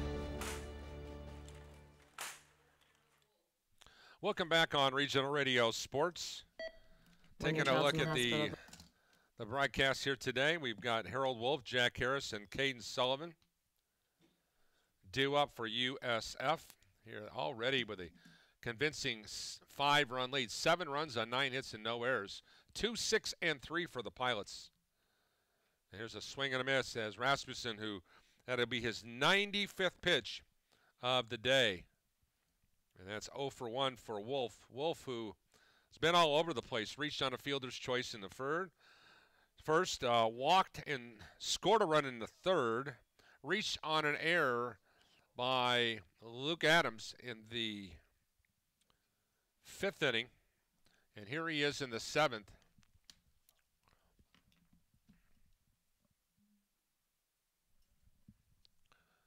From the left side, here is the pitch. That foul back off here to the left. Sean Luzon is warming up in the pen for Bethel. Sean, who has only thrown the ball 9 2/3 innings pitched. Fastball a little high. And now the count at 1-2. Number 4 digging in. He fouls it back to the screen again. Boy, he's seeing Justin Rasmussen good. Those 2 pitches he had good cuts on both of those.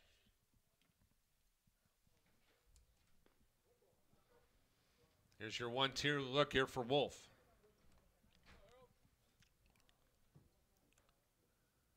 The right-hander delivers. Breaking ball slapped up the middle for a base hit. The leadoff man aboard.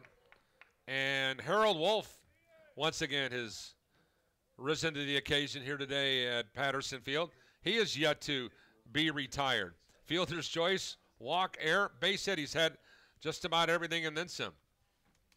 Now to bring up Jack Harris. Harris had a sacrifice in the first. And an RBI. He reached on an error in the third, came around to score as he takes ball 1. And flew out to the left fielder, Sully Swingley, the last time at bat, back in the 5th. We're in the 7th, 7-2, Cougars. They've now tapped out 10 hits. St. Francis yesterday scored some runs. Scored 4 in the first game of the Twin Bill against Lawrence Tech. Scored 6 in the nightcap, only to lose a heartbreaker 7-6. They're trying to end a 5-game losing streak here today. And now the count at 3-0. Looking back on the Huntington series, I thought the Pilots, 2 of the 3 games were the better team. And yet they only were able to win 1 of the 3. Right now, St. Francis has been the best team on the field in this game. There's no question about it. As Rasmussen's pitch is now a strike, and that makes it 3-1. On deck, Caden Sullivan. Here's a pitch, ground ball, shortstop. Adams bobbles it, but is able to get the force out. 6-4. Next up, number 21, Caden Sullivan. Boy, Luke Adams, it's been an adventurous day for him at short. Nothing's come clean. That'll be a fielder's choice for Jack Harris. And he's on for the second time. And that'll bring up Caden Sullivan, who had a base hit and 2 RBIs in the third. He's 1 for 3. He takes ball 1. We're in the top of the 7th, 7-2 our score in favor of the visitors from Fort Wayne, Indiana. These teams are scheduled to play again on Saturday. Here's a pitch on the inside corner for Rasmussen for a strike. Game slated for tomorrow. Mount Vernon is at Marion. Spring Arbor is at Indiana Wesleyan. Breaking ball, foul back to the screen, now the count of 1-2. Saturday games in the Crossroads League features Mount Vernon at Marion, Bethel St. Francis, Goshen Taylor, Grace Huntington, and Spring Arbor, Indiana Wesleyan. That's what is on the slate. Keep in mind, weather will have a significant factor on who's playing and who's not. Ground ball, third base side, foul. Now the count remains at 1-2. Caden Sullivan making Justin Rasmussen work. Make no mistake about that. And Sean Luzon, this will probably be the last inning that we see from Bethel's number 21.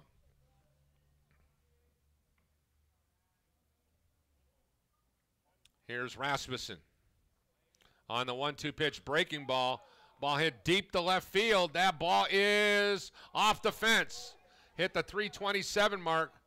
And both of the runners had to wait and see what was going to go on there. Wasn't sure it's going to be foul or not. Next up, number 20, And I think the third base coach unhappy with Jack Harris because Harris just waited. And that'll be a single instead of being a double with runners at second and third. I think he was more concerned about watching the fly to the ball. And it'll bring up Brady Harris, the shortstop. Shortstop is struck out twice. He popped it sky high right up the elevator shaft.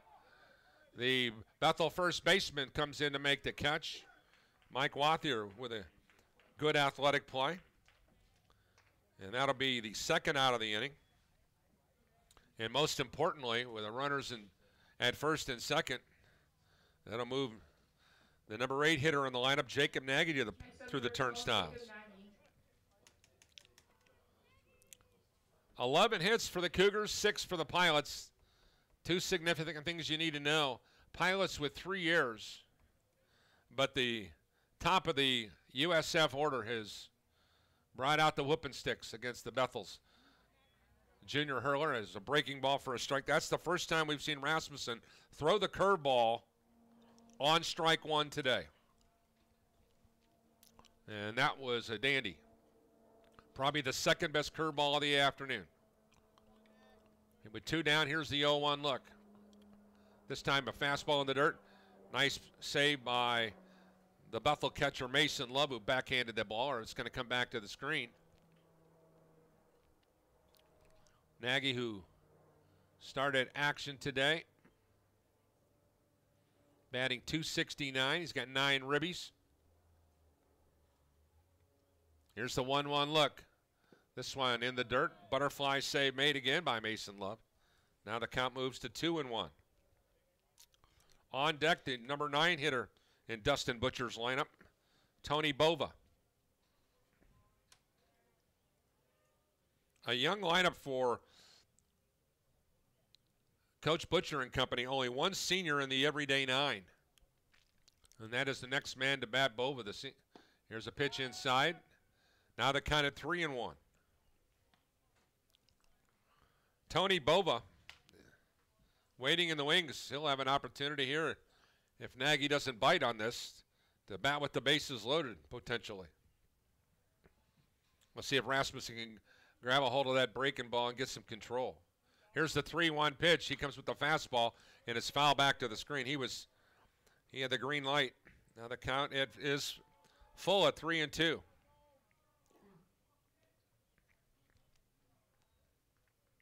Rasmussen, who came into today's game with 40 strikeouts and 14 walks.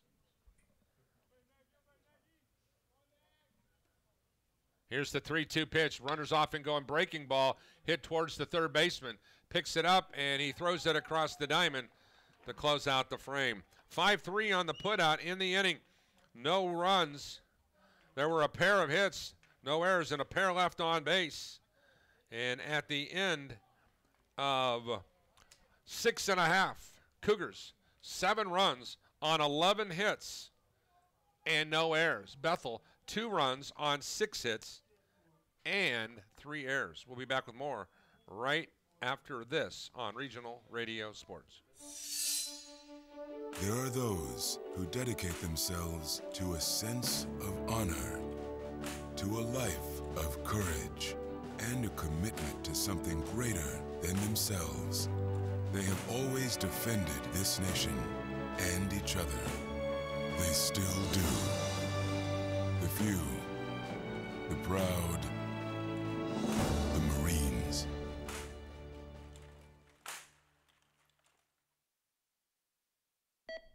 When your child's in the hospital, the last thing you want to do is to leave their bedside. If we had to leave the hospital at any time, it would have drove us nuts.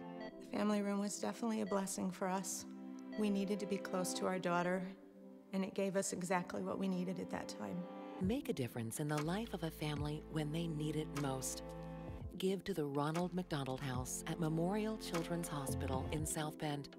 Donate to our new house at loveshinethrough.org. Welcome back here on Regional Radio Sports 7-2. Our score as we move here to the bottom of the 7th inning.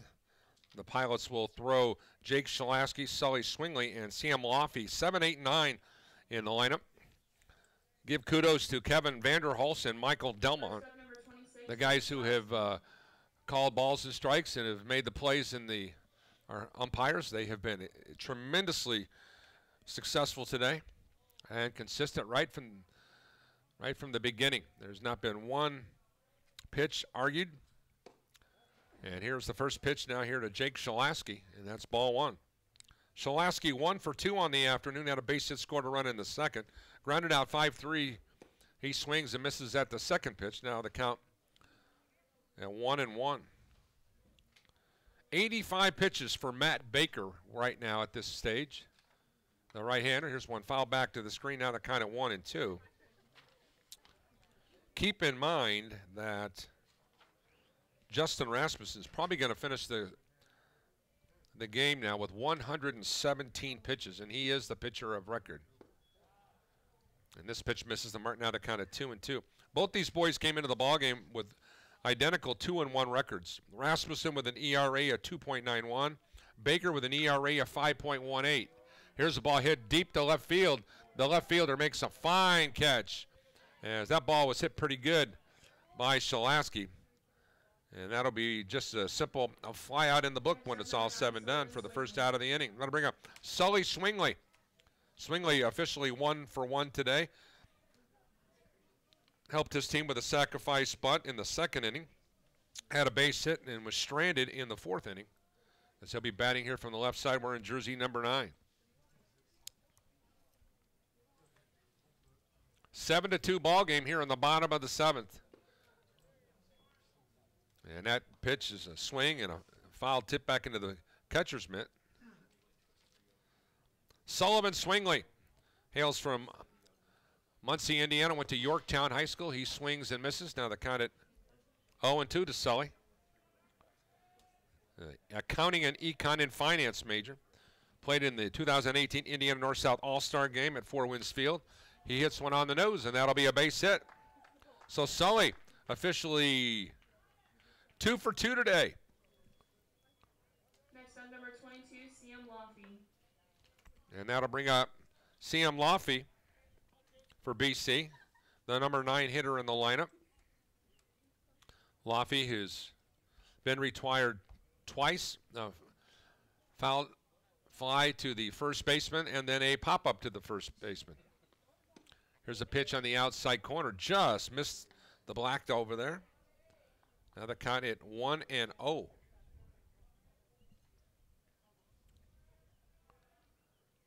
The 1-0 look now with one down from Baker. Base hit in the left field. Runners at first and second here. 2 men aboard for BC. Back-to-back hits for the number 8 and number 9 portion of the lineup. Some activity in the USF bullpen. This could be significant as Baker is approaching the number 9 portion of the 90 pitch limit. And some activity, and out to the mound is Dustin Butcher. Gennaro Angeles. They just call him Junior. Looks like he's going to be the man in the bullpen. I don't know if he's going to be called upon. The St. Francis coach, Dustin Butcher, is talking things over as the home plate umpire, Kevin Vanderhulst, will walk out there and Tell Coach Dustin Butcher to either make a decision or whatnot. He's going to keep him in the ballgame. Number 10 has done a very, very formidable job.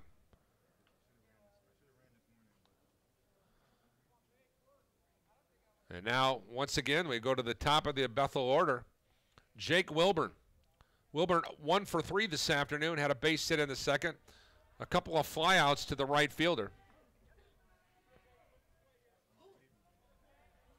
Pilots trying to make some noise here in the home half of the seventh inning. Here's a bunt attempt.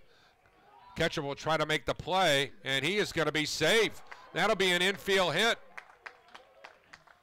Wilburn just got on the horse and rode it down there as fast as he could, and now the bases are loaded, and the go-ahead run, or the tying run, is now in the on-deck circle. That'll bring up Brandon Diss. Diss on the afternoon, 0 for 3, a foul fly out. A fly out to the second baseman and a strikeout. Diss on the season does not have a home run. Does have 7 RBIs. And here's a pitch. Missing the mark. Now they're kind of 1-0. So head coach Dustin Butcher is rolling the dice here in the bottom of the 7th. As Baker delivers. And now they're kind of 2-0. No place to put him. 7-2 St. Francis here, the bottom of the 7th inning. 2 runs in the first, 5 in the third. That's where USF is at. Pilots scored a pair of runs in the first and second. Ball popped up off to the left. Will he run out of real estate? They will. And that'll make it a 2-1 affair. Kawambi Moss on deck for the Pilots. Hoping that he's going to get a chance to bat. But keep in mind, Matt Baker is 1 double play away from getting out of the inning. After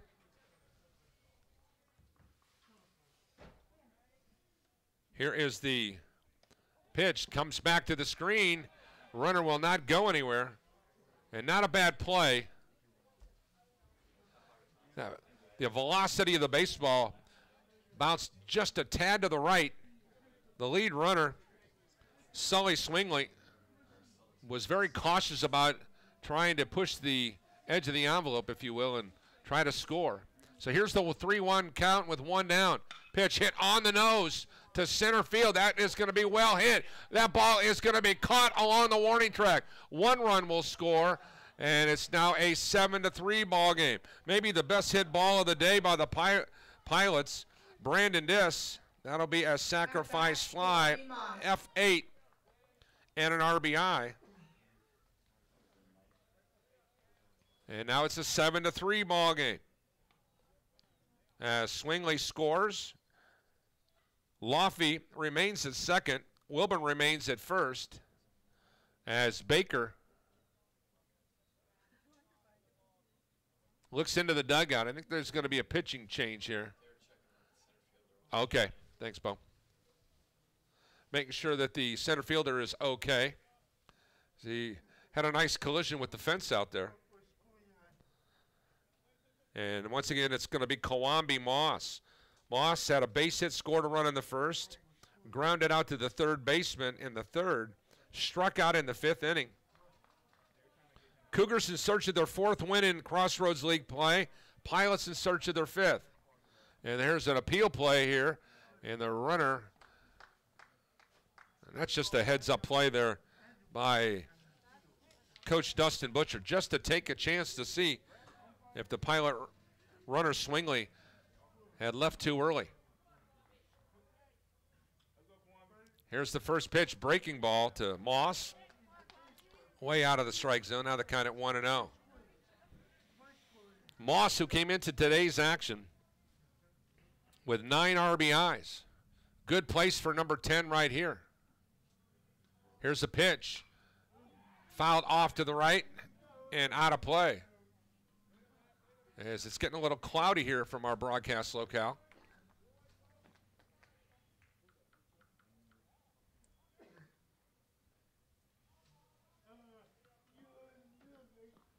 The 1-1 look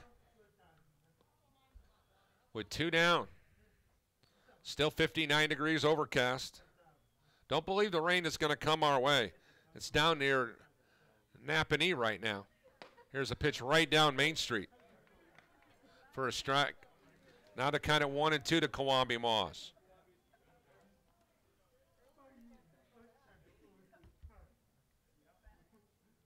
The 1-2 pitch with 2 outs, 2 on, 1 in for the Pilots. They trail by 4.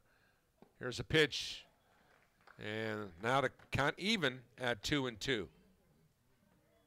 On deck for Bethel will be their catcher, Mason Love. Hoping for an opportunity with 2 down.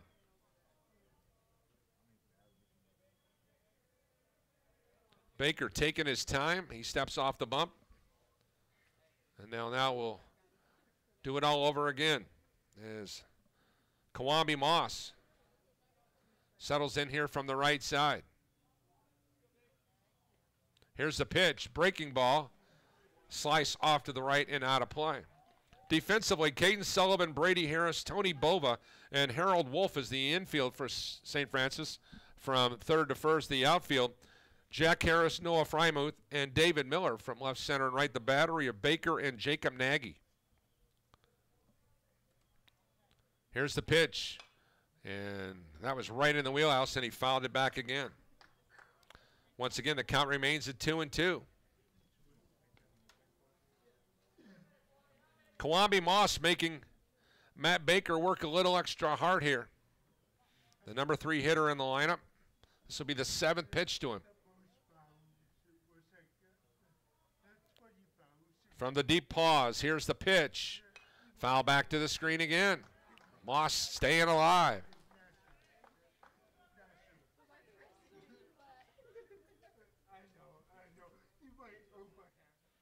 2-2 scenario with 2 down.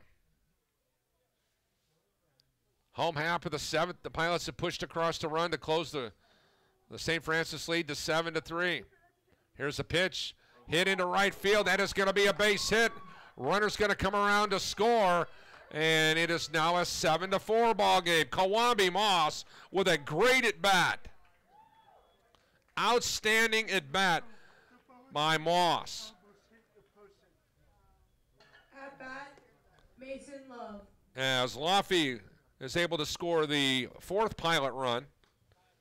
And that'll bring up Mason Love. But that's going to be it, as we're going to have a pitching change. So Matt Baker, whose ERA is 5.18, is going to give up 4 runs on 10 hits to the Pilots in 107 pitches.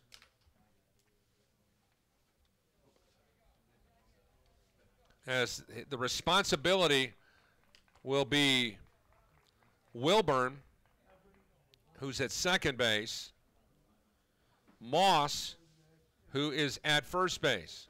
So key RBIs by Brandon Diss and Kawambi Moss have helped the Pilots inch a little closer here in the bottom of the 7th.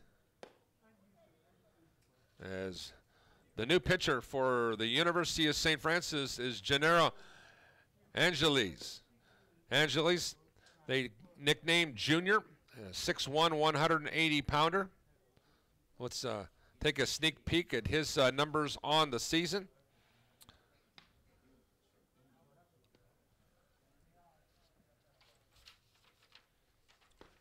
This will only be his 2nd appearance of the season. Now check that. This will be his 6th appearance of the season. And he has got a record of 0-1 with an ERA of 11.25. He is 0-1 on the season. He has only pitched 4 innings, given up 5 hits, 5 runs, 5 earned runs. He has walked 5. He has struck out 2. And teams are batting .294 against him. The left-hander will be matched up here with 2 down against Mason Love, the Bethel cleanup hitter. Love, who's officially 1 for 2 on the afternoon, base hit in the first inning, was rubbed out 4-3 on a ground out in the third, walked in the 6th frame. And Mason Love on the season, batting here from the left side, a .304 hitter starting today. He is the team leader with 21 RBIs, and he's got a man in scoring position with 2 down here in a marquee spot to help his club, and he takes strike 1 from the southpaw.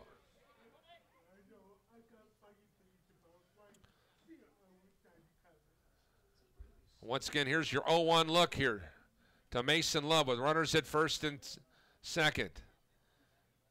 Frymuth in center field, medium depth.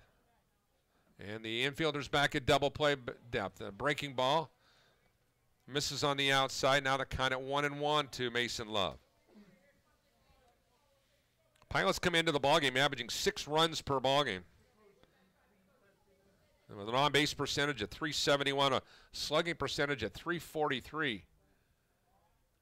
And here's a pitch. Breaking ball just missed. Now the count at 2-1.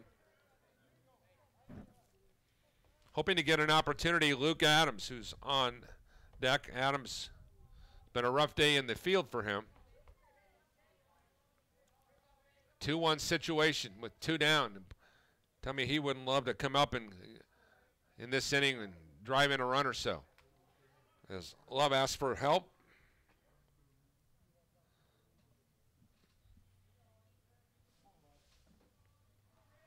Matt Baker, the Jr. is gone, and in relief is Jr. The left-hander delivers, and that one missed inside. Now the count at 3-1. He really was aiming that last pitch. Anthony Miller in the bullpen for USF. Here's a ball slapped down into the Pilot bullpen, and they'll scatter down there.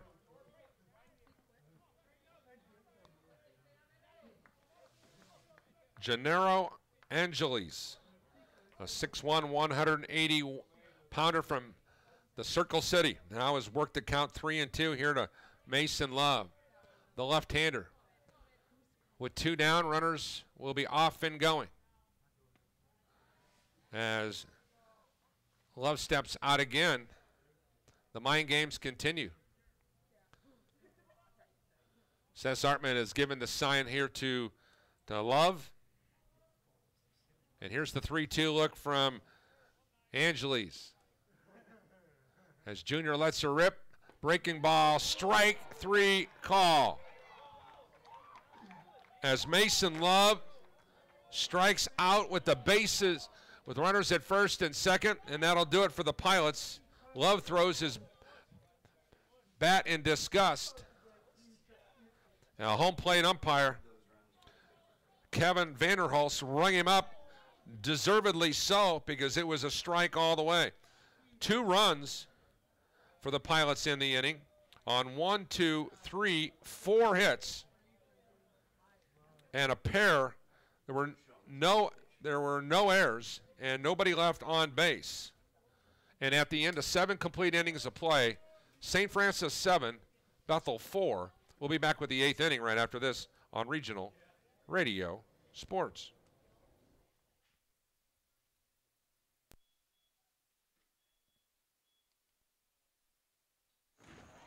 They were outnumbered, out-equipped. They had no chance of winning, but they had one huge advantage: General George Washington. The fate of unborn millions will now depend, under God, on the courage and conduct of this army. We have to resolve to conquer or die. Just as the leadership of one man helped form a nation, today leadership can transform the world. Pass it on from the Foundation for a Better Life at values.com. Centeer Bank is Indiana's largest private family-owned bank. Since 1895, the Schrag family has built a legacy of success through business and by servicing the communities of northern and central Indiana. Center's not-for-sale promise pledges to the communities we serve that we will continue to preserve independent banking in Indiana for generations to come. Center Bank is proud to serve the communities of northern and central Indiana. Please visit Center.com for more information, and don't forget to like us on Facebook, member FDIC. Welcome back here on Regional Radio Sports. We got a defensive change, multiple actually, for Bethel.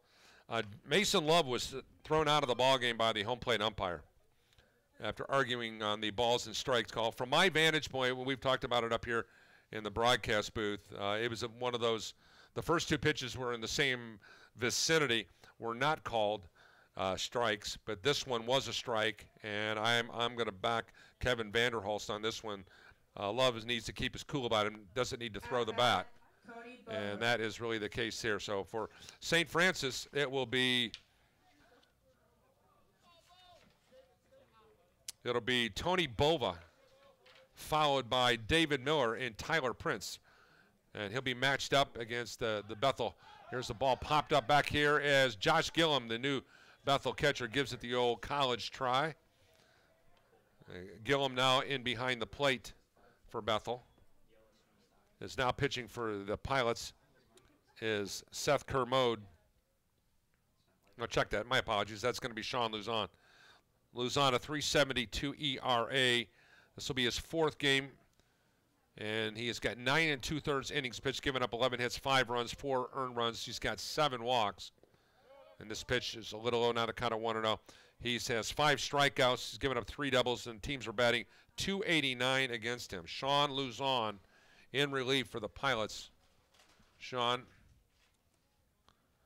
a senior right-hander with a 1-1 look. Throw, his ball popped up. Shortstop comes in, and Luke Adams makes the one-hand catch to retire Tony Bova.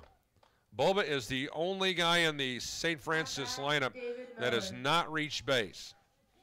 And now the guy who's absolutely torched the Pilots is now coming through the turnstiles for the 5th time today. The Pilots will see this guy in his dreams. He's been an absolute killer. David Miller double, scored a run in the first. Base hit, scored a run in the third.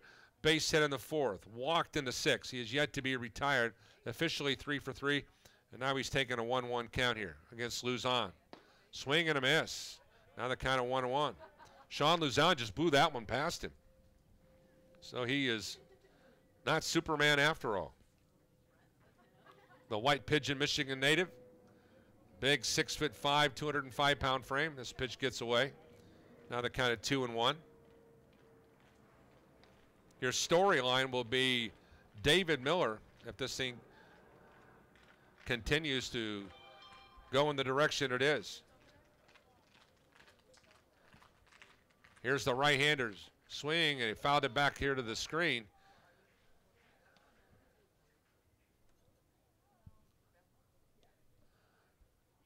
Counted 2-2.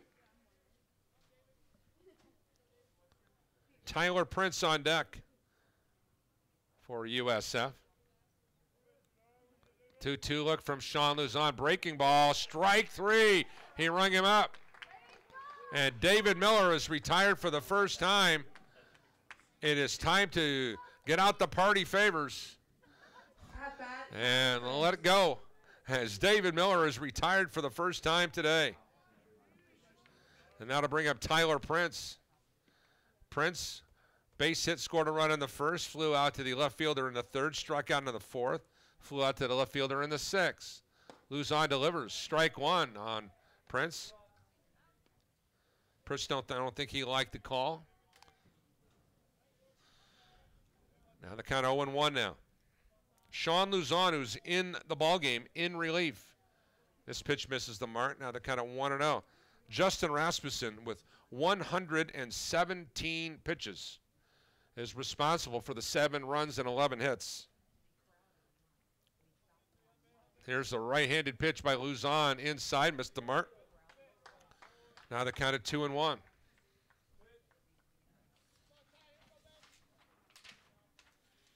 St. Francis is looking for their second straight win in the series. They are 13-6 all time here at the Mishawaka campus, as that is a strike. Now they're kind of 2-2. St. Francis trying to end a 5-game losing streak overall. Pilots' losing streak is now at 2. 2-ball, 2-strike count with 2 down here in the top of the 8th. That'll make it 3-2 as that pitch was a little low. St. Francis has won 20 games and lost 17 in the series against the Pilots all time. Here's the pitch by Luzon, and that'll be ball 4. And that'll bring up Noah Freindmuth. Freindmuth, the base hit in the first, base hit in the third, was erased on a great catch by the Bethel left fielder Sully Swingley in the 4th inning, and then was flied out in the 6th inning. So we'll officially call it 2 for 4 for Freindmuth. Freindmuth, the junior. 327 hitter. He hits one on the nose. Kawambi Moss, however, the track star that he is, races into the gap to make the catch. Boy, what the great equalizer he is out there. F8 on the play to end the frame. In the inning for St. Francis, no runs, no hits, no errors, 1 man left on base. And after 7.5, 7-4, St. Francis will be back with more after this. There's always a moment of truth where it's either put up or shut up. We were yelling our hearts out. Even in our weakness, even in our pain, we continued to push. I don't know where the pain went to, but all I know is that I had what it took. I am a United States Marine. PFC Darrell Willis serves his country as a Marine. Will you? Visit Marines.com or call 1-800-MARINES. Welcome back here on Regional Radio Sports. Glad you can join us here from Bethel College in Mishawaka, Indiana. Sean Luzon with 15 pitches. And if you look at the big picture, Baker ended up throwing 107 for St. Francis. Rasmussen, the Bethel starter, was at 117. Junior Angeles finished with only 6 pitches, so a pretty solid outing. And now the Cougars will turn their attention to Anthony Miller. No relation to any of the other Millers that are on the team. And they've got a boatload of them. The 6'3", 227-pounder from Fort Wayne. We'll take a look at his numbers on the season for the University of St. Francis. Anthony on the year is 0 for 4 overall. This will be his 8th game. He has started 5. 12 and a third innings pitch. He has an ERA of 10.22. So he's hoping to be able to get some confidence here, pitching in relief here in the bottom of the 8th with his club with a 3-run cushion. And leading it off for the boys in white, blue, and gray will be Adams, followed by Wathier and Shalaski. Luke Adams, base hit RBI in the first inning, was retired by a fly out to the shortstop and then grounded into a 4-6-3 double play in the 6th. And he fouls one back and out of play. Now they kind of 1-2 to Luke. Luke's issue today, plain and simple, the 3 Bethel errors that are on the scoreboard here at Patterson Field, he gets to take those home with him. And here's a ground ball to the second baseman, and he boots it. E4, Tony Bova with the error. And the Pilots have the leadoff man aboard here in the person of Luke Adams. Mike Wathier is due up now for BC. The junior first baseman is 0 for 3 today. Wathier comes into today. This has been his 14th start. A .313 hitter. He's now registered over 50 at-bats on the year. And he hits one off to the right and out of play. Now the count 0-1 to the big fella. The junior first baseman hoping to extend the Bethel inning. The Pilots scored 2 in the 7th. All of St. Francis score came in the second and the third inning, or first and third respectively, where they scored 2 and 5. Pilots have spread it around. 1 in the first, 2 in the second, 2 in the 7th. And hoping to continue on here. Now here's the 0-2 offering to Wathier. Anthony Miller, the right-hander, will make the quick toss to first base, and Adams is back safely.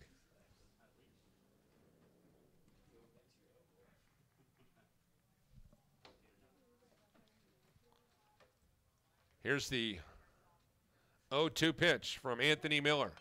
Foul back to the screen. He'll have another opportunity. And they're going to call a balk.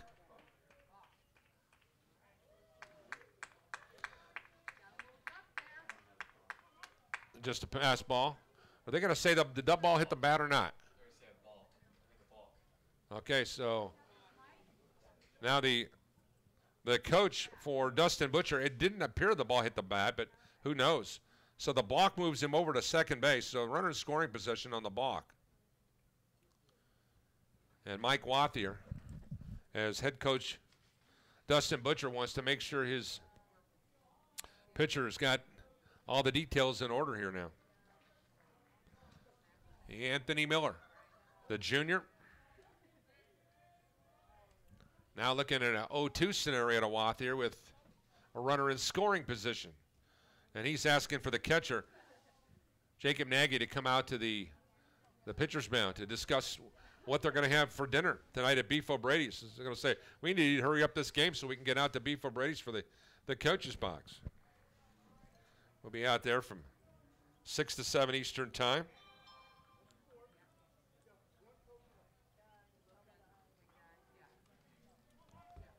Here's your 0-2 look now. Anthony Miller staring a hole in his Jacob Nagy behind the plate. Breaking ball golfed into the bullpen of St. Francis. And one more opportunity for Bethel's big number 5, Mike Wathier. Anthony Miller taking his time. From the stretch, here's the pitch. Inside out, hits one right to the second baseman. Wathier is retired for the first out of the inning. And that'll bring up Jake Shalaski. Shalaski 1 for 3 on the afternoon. Base hit, scored a run in the second. Grounded out 5-3 in the fourth. Flew out to the left fielder in the seventh. Anthony Miller, the third pitcher of the day for St. Francis, throws a strike. Here to Shalaski. In case you're hopping along, it's St. Francis, 7 runs on 11 hits and 1 error. Bethel, 4 runs on 10 hits and 3 errors. We're here in the bottom of the 8th with 1 out. Runner in scoring position. The count 1-1 to Jake Shalaski. Shalaski, a product of Crown Point, Indiana. Played in the Duneland Athletic Conference. Here's the 1-1 look here with 1 down.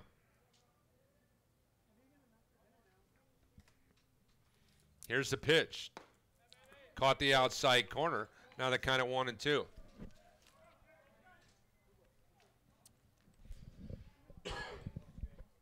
Sully Swingley waiting in the wings, wearing that jersey number 9, hoping for a look here.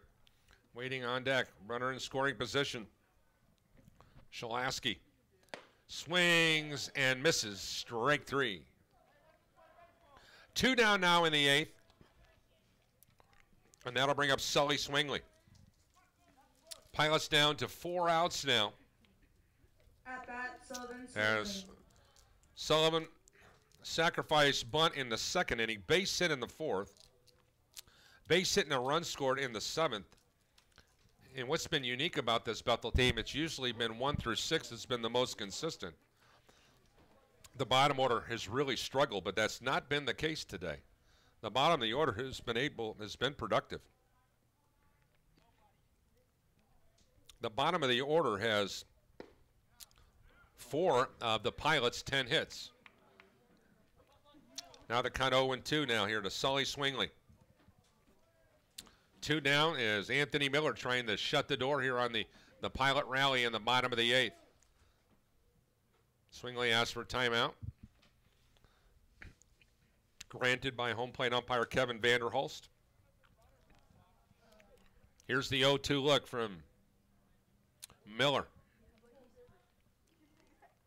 The Fort Wayne native staring a hole in Jacob Nagy. He'll come from the pause. From the stretch, here's the pitch to your right 3. That'll do it. Pilots flirt with an opportunity, but to no avail. In the inning, no runs, no hits. There was 1 error, 1 left on base. We have played 8 complete. 7-4, St. Francis will move back to the 9th after the timeout. Once again, we thank you for joining us here from Bethel College. Interested in becoming a licensed high school official? Go to highschoolofficials.com to learn more and begin the application process. Meet Josh. Hi, everybody. Josh is a high school basketball player, solid shooter, great teammate. Hey, don't forget my tenacious D. And he's my son. Uh-huh. So, what does Josh do to be the best basketball player he can be? I play tennis. Studies show that student athletes here in Indiana who play more than one high school sport are more likely to excel. Tennis does more than improve Josh's conditioning. It gives him a fresh competitive outlet, reduces the risk of injury by cross-training, and introduces him to different coaching techniques and new friends. Don't get me wrong, hoops are my first love. Tennis just gives me a little break. So when the new season begins, Josh isn't burned out on basketball. He's eager to play, and you can see the difference in his game. This message presented by the Indiana High School Athletic Association and the Indiana Interscholastic Athletic Administrators Association. Welcome back here on Regional Radio Sports. Due up for St. Francis here in the 9th inning. Harold Wolf, Jack Harris, and Caden Sullivan, respectively. We're taking a look at Wolf on the day. He has reached base every time he's had a bat in his hand. Reached on a fielder's choice in the first base on balls, in the third with a run scored. Reached on an error in the 5th. Had a base hit in the 7th inning, and here he is in the 9th, looking to continue on with his hit parade or productive parade against the Bethel pitcher, Sean Luzon. Luzon, the second Pilot hurler we've seen today. 7 runs on 11 hits, 1 errors for St. Francis. 4, 10, and 3 for the home team. Now the count at 2-1 to Wolf.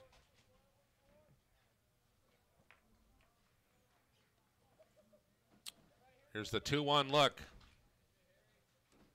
Luzon delivers the right-hander. That ball is hit deep to right field. Right fielder Shalaski is there. Goes over in the alley and makes the catch to retire Harold Wolf. So the Pilots finally retire Harold Wolf. And that'll bring up Jack Harris. Jack Harris, the junior left fielder. Jack Harris. Harris wearing jersey number 5. Will be batting from the right side. Harris on the afternoon. Sacrifice in the first. Reached on an error in the 3rd inning and scored a run. And has a fly out in the 5th and reached on a fielder's choice in the 7th. He's in the hole 0-1 to Sean Luzon. Breaking ball by Sean, missing the mark inside. Now the count of 1-1. Sean really picking up the pace in regards to the St. Francis pitcher, Anthony Miller, who's really, really deliberate. Probably taking hit.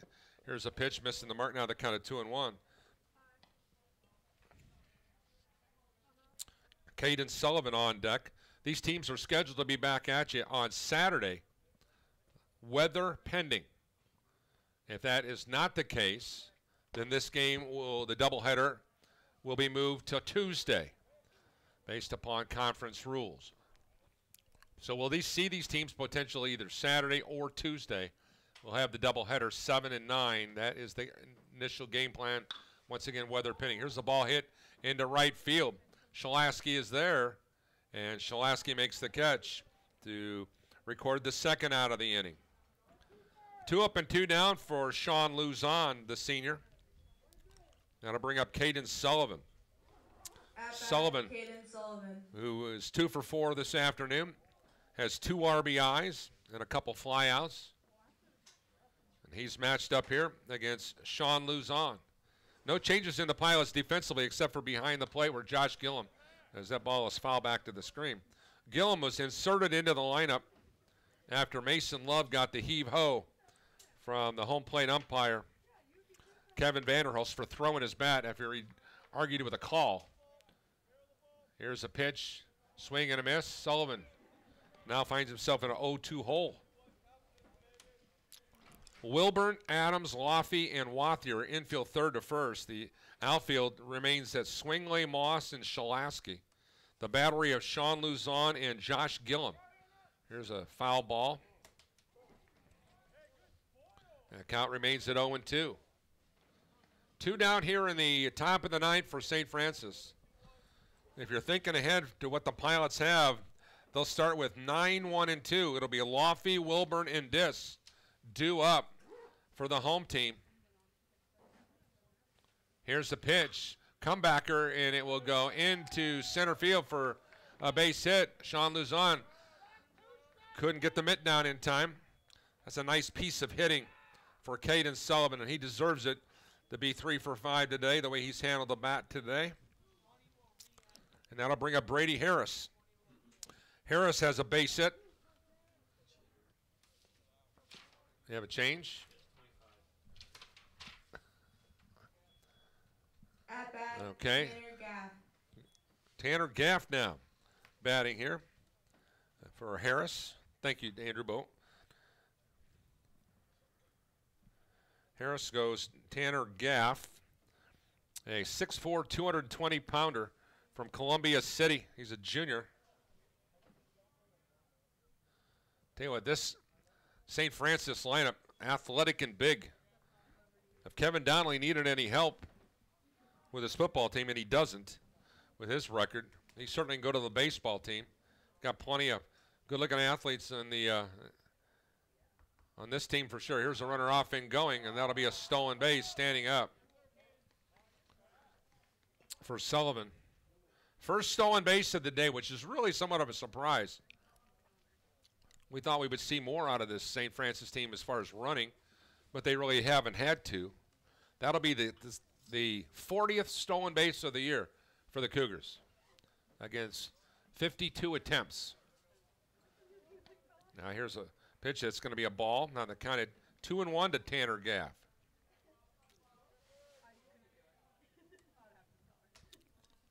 Sean Luzon trying to shut the door now here. His team is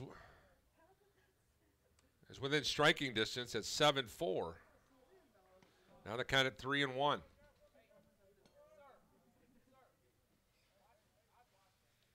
Jacob Nagy slated to be up next. The catcher for St. Francis. Once again, Gaff here batting from the left side. Looking at the 3-1 count with 2 down. Here in the top of the ninth. Runner in scoring position. And that'll be ball 4. Sean Luzon walks Tanner Gaff. And that'll bring up Jacob Nagy, I believe. Nagy, of course, who's been behind the plate here today, has been outstanding defensively back there. So with 2 down in a 7-4 ball game with runners at first and second, Sean Luzon needs to close the door right now. The Pilots have, at one point in time, were a 7-2 trailer.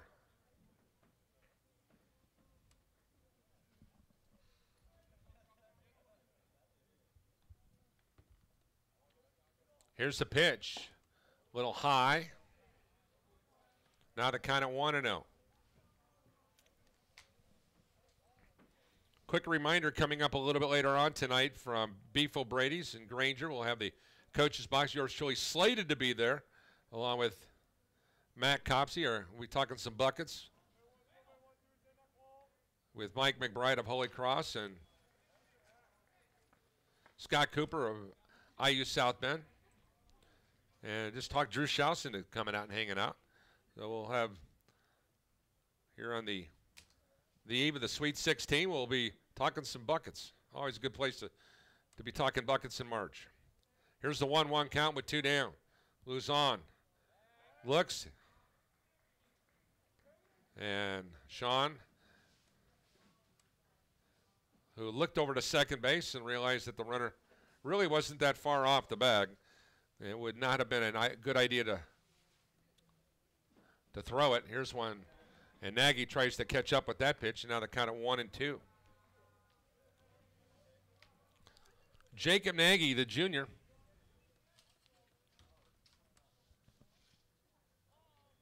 Nagy, a .269 hitter. Looking at the 1-2 pitch here from Sean Luzon of Bethel. The right-hander delivers. That ball is hit deep to left field. That ball is gone. Just like that, Jacob Nagy cleans the bases. A 3-run bomb here off of Sean Luzon here in the top of the 9th inning has made it now a 10-4 ball game. As for Jacob Nagy, his first home run of the year, he now has 12 RBIs on the day, or on the season. He can touch them all. And if the Pilots had any hopes, they were just dashed right there. They're now trailing. And here is the first pitch, base hit up the middle. Here from Tony Bova. All with 2 outs, folks.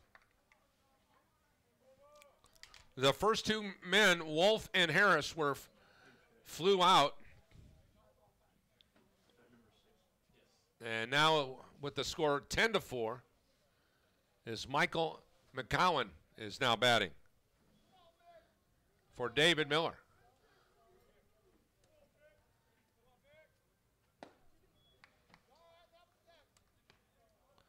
Actually, it's Mikhail McCowan.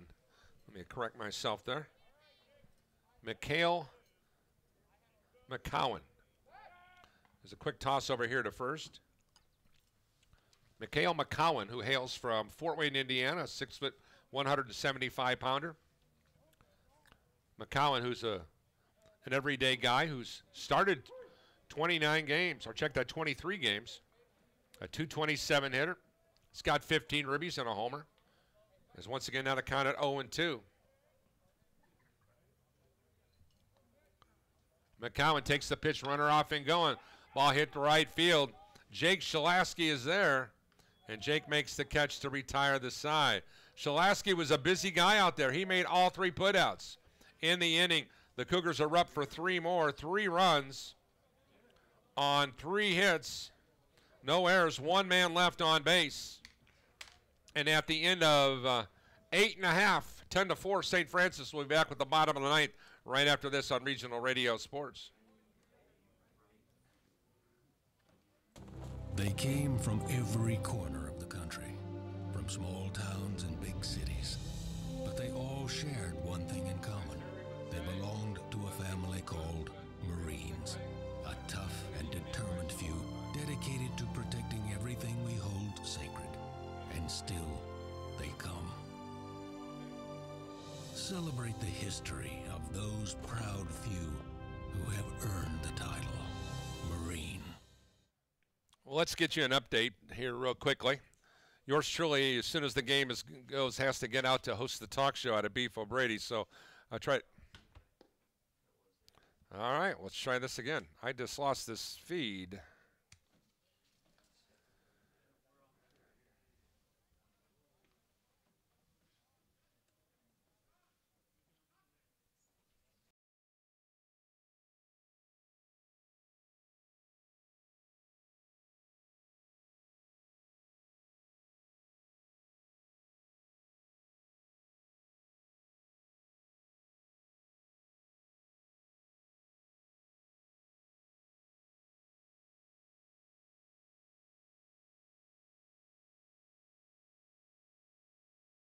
counter. We had a little bit of a hiccup there with our phone system, and we're glad that you can join us here. Once again, it's 10-4. Here's the lead-up man, ground ball to the third baseman, and the runner is going to have a lead-off base hit. C.M. Laffey with a seeing eye single down the third base line. So the leadoff man aboard for BC here in the ninth inning. It's Laffey, and then now it's going to be the top of the order with Wilburn and Dis, respectively, as Jake Wilburn will be at bat here. McCowan is now playing in right field for Miller. Miller, who had a pilot killer day. There's the first pitch now here from Anthony Miller. So defensively, it's Harris, Frymuth, and McCowan in left center and right. The infield remains the same. Sullivan, Harris, Bova, and Wolf. Here's a bunt attempt. Third base line. Here is the runner out at first base.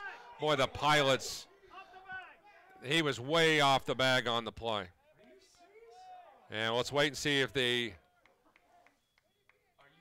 Seth is out to talk to the Michael Delmont, who was off the who was not standing at first base. He was probably 30 feet away behind home plate, and they're going to say he was safe. And that's a good call.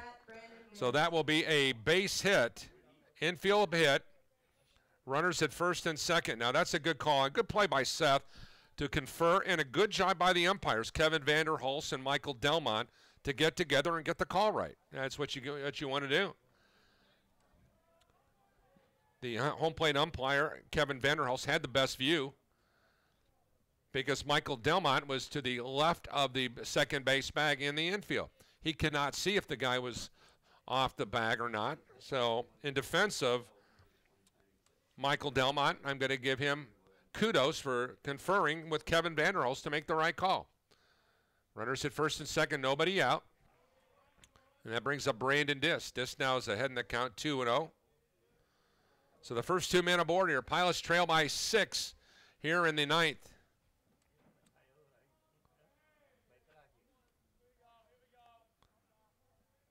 Anthony Miller, the third pitcher in relief for the Cougars, for head coach Dustin Butcher. Now the count at 2-1.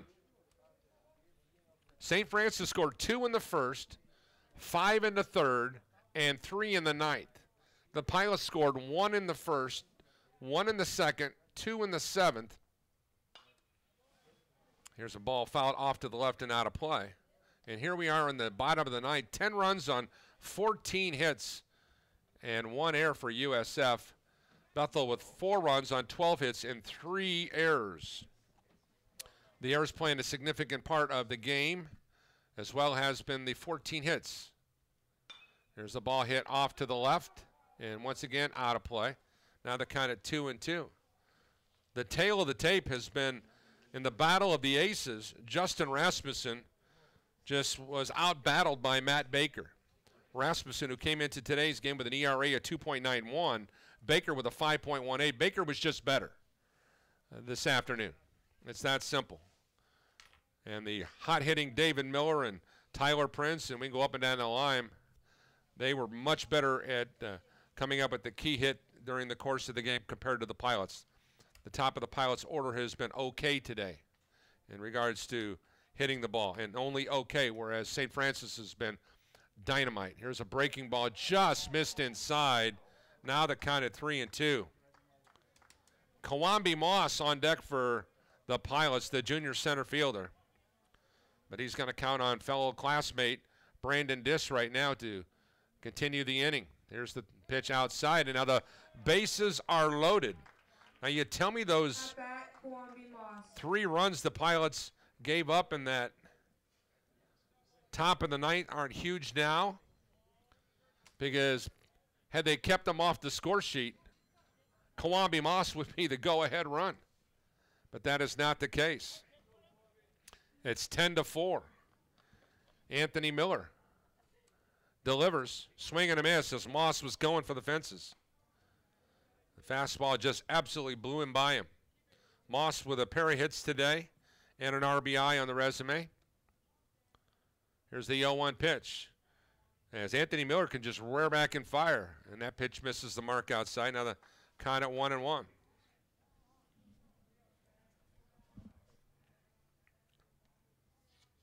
St. Francis hoping for their 14th double play. Here's a breaking ball. That one missed the mark. Now the count at 2-1.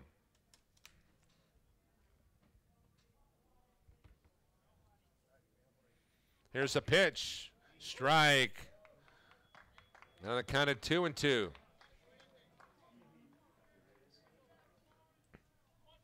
Kawami Moss thought that pitch was a little high.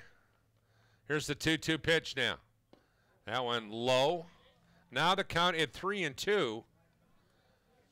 And once again, no place to put the Pilots. So Anthony Miller. We'll see what he can do here on the 3-2 pitch with no odd bases full of Bethel Pilots. Miller delivers. Strike 3 swinging as Moss went for a potential ball 4. And that will bring up Josh Gillum. Gillum's first bat of the game. He's in replace of Mason Love, who got the heave-ho from the home plate umpire for throwing his bat the last time around. And he takes ball 1. Gillum on the season. This is only the 6th game he has played in. This is his 14th at bat. He has 1 run. He has only 1 hit. He has the bases loaded now. And now he's ahead in the count 2-0. Right now, a walk is just as good as a hit.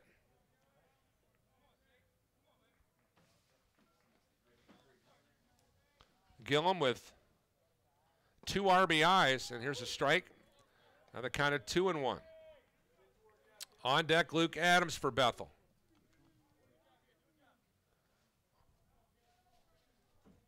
Charlie Betts warming up now here for USF. Here's the ball fouled right back to the catcher. And now the count at 2-2. This is exactly what Anthony Miller's MO was against Kawambi Moss. He worked the count to 2-2, then it was 3-2, and then he struck him out. We'll see what he does on the 2-2 count here to Josh Gillum. Here's one a little high, and exact same scenario, 3-2. So for the second consecutive batter, Anthony Miller has moved the count to 3-2. And I think this batter here will depend upon him staying in the game or not. Here's the 3-2 pitch, and that'll be ball 4. That will walk in a run. It is now 10-5 as CM Laffey touches home plate. The second run he scored today. Wilburn will move on over to third. Brandon Diss is now anxiously waiting at second base. And now it will be Luke Adams. And it'll be Seth Kermode running for the second time today. He'll be running for Josh Gillum. Thanks, Bo. And now it'll be Luke Adams. Adams has reached base twice, once with a base hit and an RBI in the first. Error in the 8th inning. Here's a pitch, foul back. Now the count at 0-1. Once again, 10-5 in favor of the Cougars here in the bottom of the 9th. Pilots have the bases loaded. The tying run is in the on-deck circle.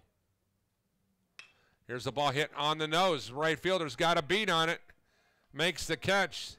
Here's the throw. Run will score. It is now 10-6 in favor of the Cougars. The sac fly and the RBI for Luke Adams. And now the Pilots are down to their last at bat.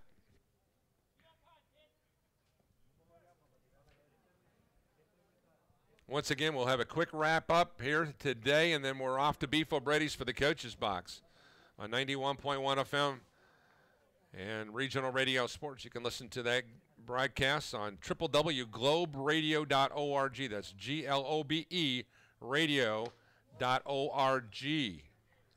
Mike Wathier, the first baseman, 0 for 4 today. The junior first baseman, now with runners at first and third. Here's a pitch, a little high. Now the count at 2-0. Then it's been an adventurous evening for Anthony Miller. Pilots with 2 in the 7th, 2 in the 9th. There's a pitch a little high, now the count at 3-0. And as head coach Dustin Butcher mentioned, he loves the way Seth's teams battles, and they have battled. They could have thrown in the towel, but they have kept it going here. Anthony Miller's, the right-hander, delivers. Pitch inside for a strike. Wathier thought that was ball 4. He started to walk towards first base. Got to come back, and we'll do it all again now at 3-1. Jake Shalaski hoping for an at-bat. He's waiting on deck. Here's the pitch. That'll be a strike. Now the count at 3-2, right in the same spot. 3-2 pitch. Everybody's off and running with 2 down here in the bottom of the 9th. Pilots trailing 10-6. Here's a pitch. Swing and a miss. Strike 3, and that'll do it. That'll do it. The Cougars finish it up 10 runs on 14 hits and 1 error. The Pilots with 6 runs on 12 hits and 3 errors. The winning pitcher today, Matt Baker. The loser, Justin Rasmussen. That's going to do it for our broadcast here today. Appreciate you joining us. Thanks to Andrew Bowman as well as Landon Kaufman. And thanks to Drew Strauss for stopping by. We got to make a beeline, so we have to get out of here quickly to get over to Beast for the talk show. We thank you for joining us. For all of us at Regional Radio Sports, once again, the final score. Cougars improved to 10-20 on the season and 4-5 in league play. Pilots dropped to 8-15 in the overall, and the Pilots now at 4-6 in league play. So for here on this 28th of March, the Cougars win the first game of the series by the score of 10-6. For all of us at Regional Radio Sports, I'm Paul Condry. God bless you all. Semper Fidelis. Good night, everyone.